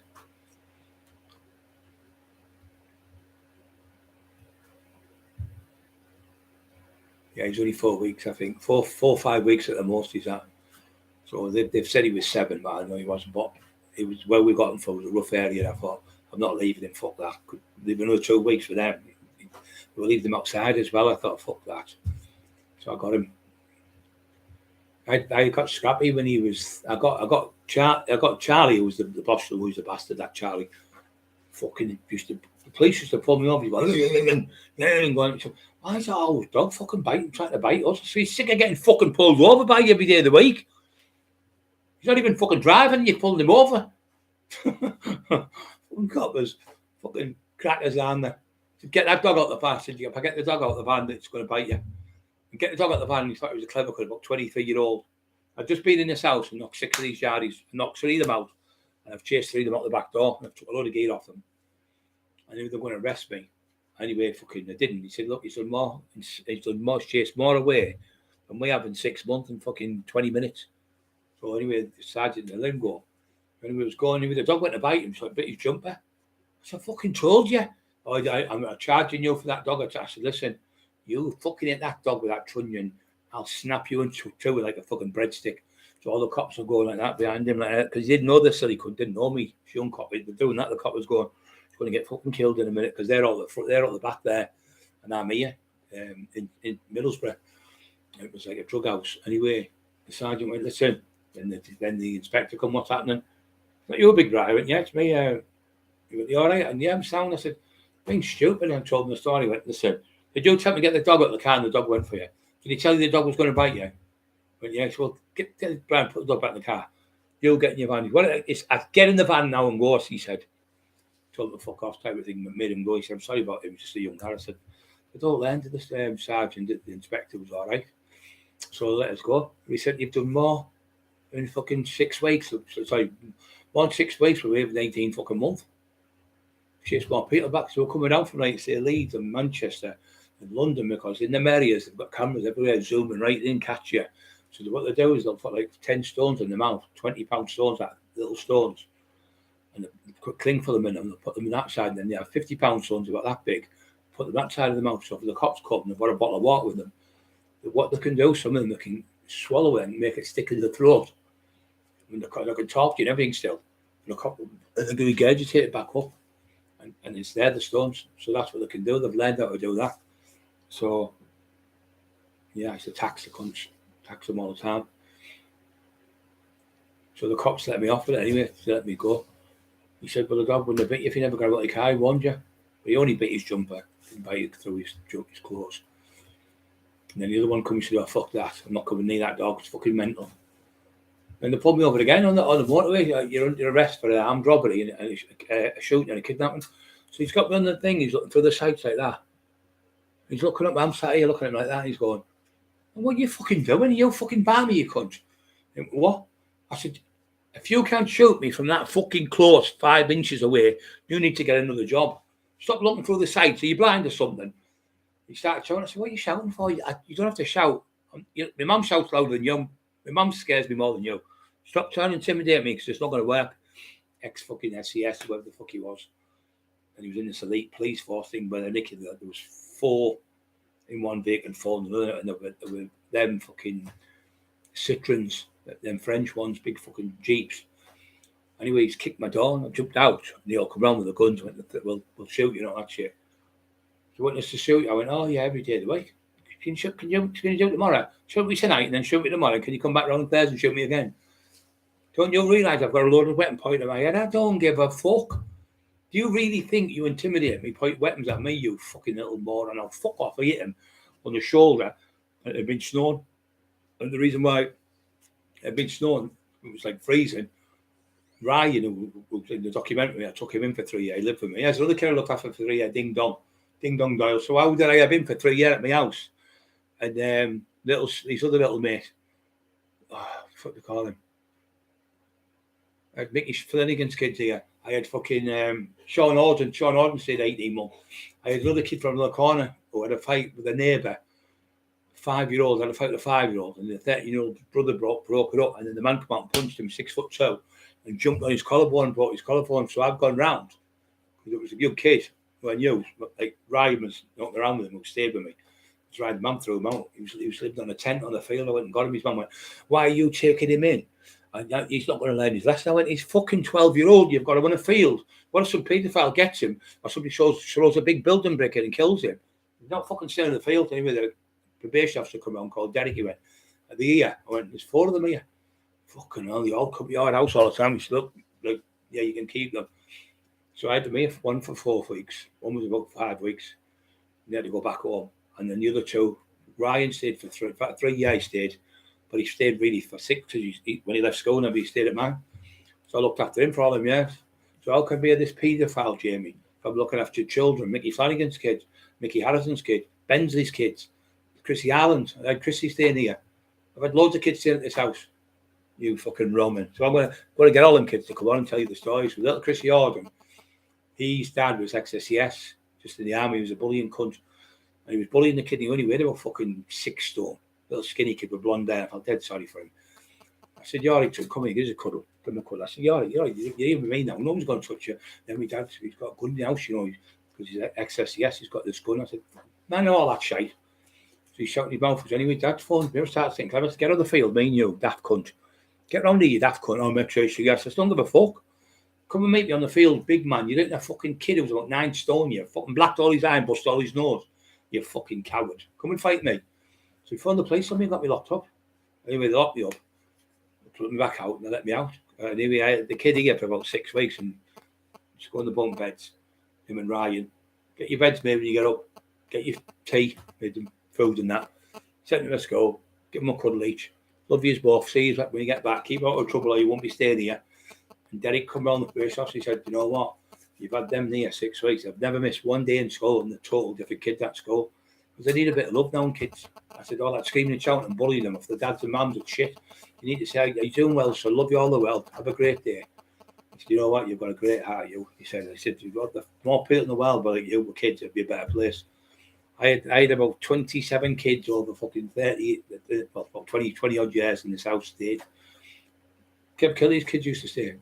Richard and fucking Heidi, the world champion fucking sprinters in the Olympics, world champions, they stayed at my house. Little Benz's kid, little Benz's kid, he was only a baby. His mum was having the baby, and Benzie couldn't look after him. He's only on his own, just a kid, Benzie, about 20 odd year old. I'll look after him, you're all right. So I had me when somebody else helped me. His sister helped me. And James was only about 7, I think, and he was struggling to talk because he couldn't speak properly. House help teaching to speak and that and everything. And he had these fucking wellies on. They couldn't get these wellies off him for about 2 years. They couldn't get them off him. So it's the reverse psychology. I said, right. I went into the shop. So I went and it was in Pound Stretcher. I remember the shop over Teesside Park. So I goes in. I went to the woman. When I ask you to say, "I can get them for you, but not him." So I said, "Yeah, listen, Mum, Mrs. Have you got any Spider-Man trainings to fit me?" "No." "Oh, you're joking, aren't you? I need some." And then the other person would be said the same. "Can you get them for me?" It was all Bobby. "Can you get me?" "No, I can only get it inside." "No, he doesn't want none." "No, Joe, I want them. I want them." "No, you're not getting them. You're not getting them. If we can't get them, he's not getting them." So, "No, I can't get yours. I can't get his, but I can get his." And he said, "I said, no, you want to wear your wellies." "No, I'll take them off straight off." Well, he's fucking hide. Straight off training, Spider-Man trainees or Spiders. It was a Superman, Spider-Man trainees. I'll be able to climb up the building now and all that stuff. Anyway, Benzie come up and went, "How the fuck have you got them fucking trainees off, them wellies off him?" I went, "Psychology." He went, "Fuck," trying to get him off 2 or 3 years, couldn't get him off him. He used to sleep in his wellies. He was only about 7. He used to fall asleep in my arms, put him to bed. No problem whatsoever. Grown man now, fucking. See, they all call me dad. All the fucking kids everywhere I go. Brian's a big lad. He's about 22 stone now. They all love me because I helped them all when they were kids when they were struggling, getting in trouble and nicking and going to Boston and going to see them in fucking jails and stuff. Helped loads of kids. We used to have them all in the front here. There were 20, 30 kids. The woman next door was called Margaret. Her husband was a copper, but he was just admin. And she was scared of them. I said, "Listen, I'm just teaching them not to get in trouble and learn like to go to school and listen to the mum and dads and stuff like that." But yeah, it was good. Been nice.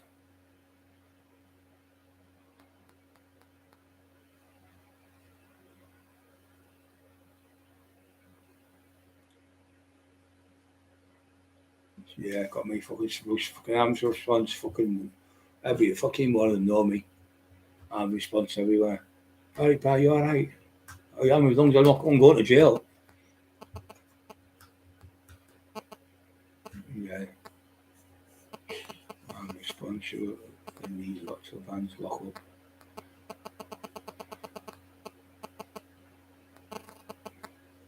Screen from see more everyone's top. See more everyone top. Yeah, thank you very much, John. Have a nice night and have a nice day tomorrow, son. Don't forget, get up in the morning. Before you get up, think I'm going to have a great day today. Going to be a lovely day. Even if it's rain, it doesn't matter about the rain. It doesn't matter how bad it was. It's what's inside your heart and how you're thinking about. I'm going to watch a nice film. If it's raining, I might go to see my mum, go to see my granddad. Have a walk to the park, have a day out, have a run about, do something different. Instead of doing the same thing every day, change your little mood in the house and change it into something else. Yeah, it's just nice. It's nice to help kids. And yeah, when I did one kid, he was called the one little Chrissy. So the one he got his collar broke off the bloke. The bloke was about 6'2", about fucking 35-year-old. So I pulled up when they had not a Cosway, had a Saab convertible 928. No, Saab convertible. Saab, not fucking posh. Saab convertible was a 9.3 something, and it was 21.5 grand I paid for it. I just taxed it off the lad in the end. Anyway, I goes round, picked him up on the front, and the bloke was there. I went, hey, you fucking divvy cunt, you leave him alone, you. So anyway, the cops come round here because his mum had like 5 other kids. They looked like from the village of the dam. They're all blonde haired, everyone, all pure white hair, like white hair kids, like silver hair they had. And then Chrissy come round and he went, Brian, is it all right if I stay at your house for a few days because I've got nowhere to stay. The police are going to move us to Yarm. And we're not going to see my mum, my brothers and that. He said they're going to put me in a safe house. So I went, where's the police at? He said, oh, they've come around here. I said, well, tell them to come around. So he went on the police, come back round and went, is he all right to stay? We'll have to phone the probation. So I phoned up, I fucking had the probation. I'm doing Derek. He went, yeah. So I phoned Derek. Derek, it's by Cockerill. I've got Chrissy Crossing here. You better about the trouble? He said, yeah, I better all the trouble. I said, okay, if he stays at mine. He said, yeah, no problem. He said, we'll fill all the paperwork out there. I said, he's going to be safe. So, well, I know that. So the cops went, you're in the safest house in the world now, son. No one's going to get you in here. So the cops went, left him. He was here for about fucking 18 fucking months. Stayed at my house. Anyway, he went back home. The court case, the bloke got jail for it. He got 2-year jail for fucking doing it. And rightly so, the cunt, but I looked after him. So I'm in fucking Thornaby. I'm in a shop. Havelock Street in Stockton, Thornaby. I stood there and when you're looking, there's a biggish kid. I hadn't seen him for years. He was about 16, I think. No, maybe 13, 14, something like that. 20 years later, 10 years later, something. So I'm stood there and there's a big lad looking at me. I'm looking like he's going to have a go, this cunt. And I was stood there and he was this little girl's. I don't know if she was with him or him because there was 2 people. He looked at me, he said, do you remember me, do you? I went, no. He said, I'm Chrissy. I went, Chrissy, such and such. He went, yeah. He went, I went, oh my God. He went, this guy, and he gave me a cuddle. Cuddled me around, give me a cuddle and give me a kiss on the cheek. He said that I always kept saying it when he was at my house. I used to say to him, if you're going to get a job, Chrissy, get a job plumbing or a job electrician because you're always in the house then. And it's a job where you can be indoors instead of getting a job outside on roofs and stuff where you get freezing or white fucking different injuries and stuff. At least when you're working indoors with plumbing and that and electrics, you get a lot more money. He said, you know what I've done? I've done exactly what you told me. But I didn't become a plumber, I've become an electrician. He said, I did what you said. I went in the army. I've been in the army now so many years, about 6 years, I think he said. This is my daughter, fucking daughter, this little girl, about 4-year-old, 5-year-old. I'm married and I've got a house. I'm so fucking tears in my eyes, I'm cuddling him now.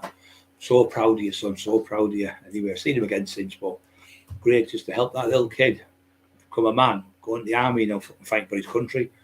Just by that, just that little bit of kindness to give him that to be nice.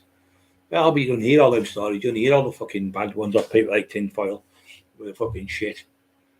You don't hear all the good ones. John Sweeney, Kevin, Winnie Banks, lad. Yeah, Kevin Kilty's a good lad. Right, guys, I'm going to show it. Didn't I be on this fucking long? I'm shattered. And I'll see you tomorrow, everybody. I'm going to play with the little pup. Little baby. I couldn't make a mistake on here. Yeah, I've done it perfect tonight. Yeah, I'm becoming an expert. What are you going to do now, Jamie Doyle? A bit of troll you. A bit of troll you. Couldn't be fucking bother trolling anyone. Trolling. Fucking sat there trolling. Here we go. Love you all, guys. Thank you for tonight. And I'll see you again at 7 tomorrow. Fuck off. Might be tomorrow. Might be next week the way I'm going on here. I thought you're supposed to be good at this now. Yes.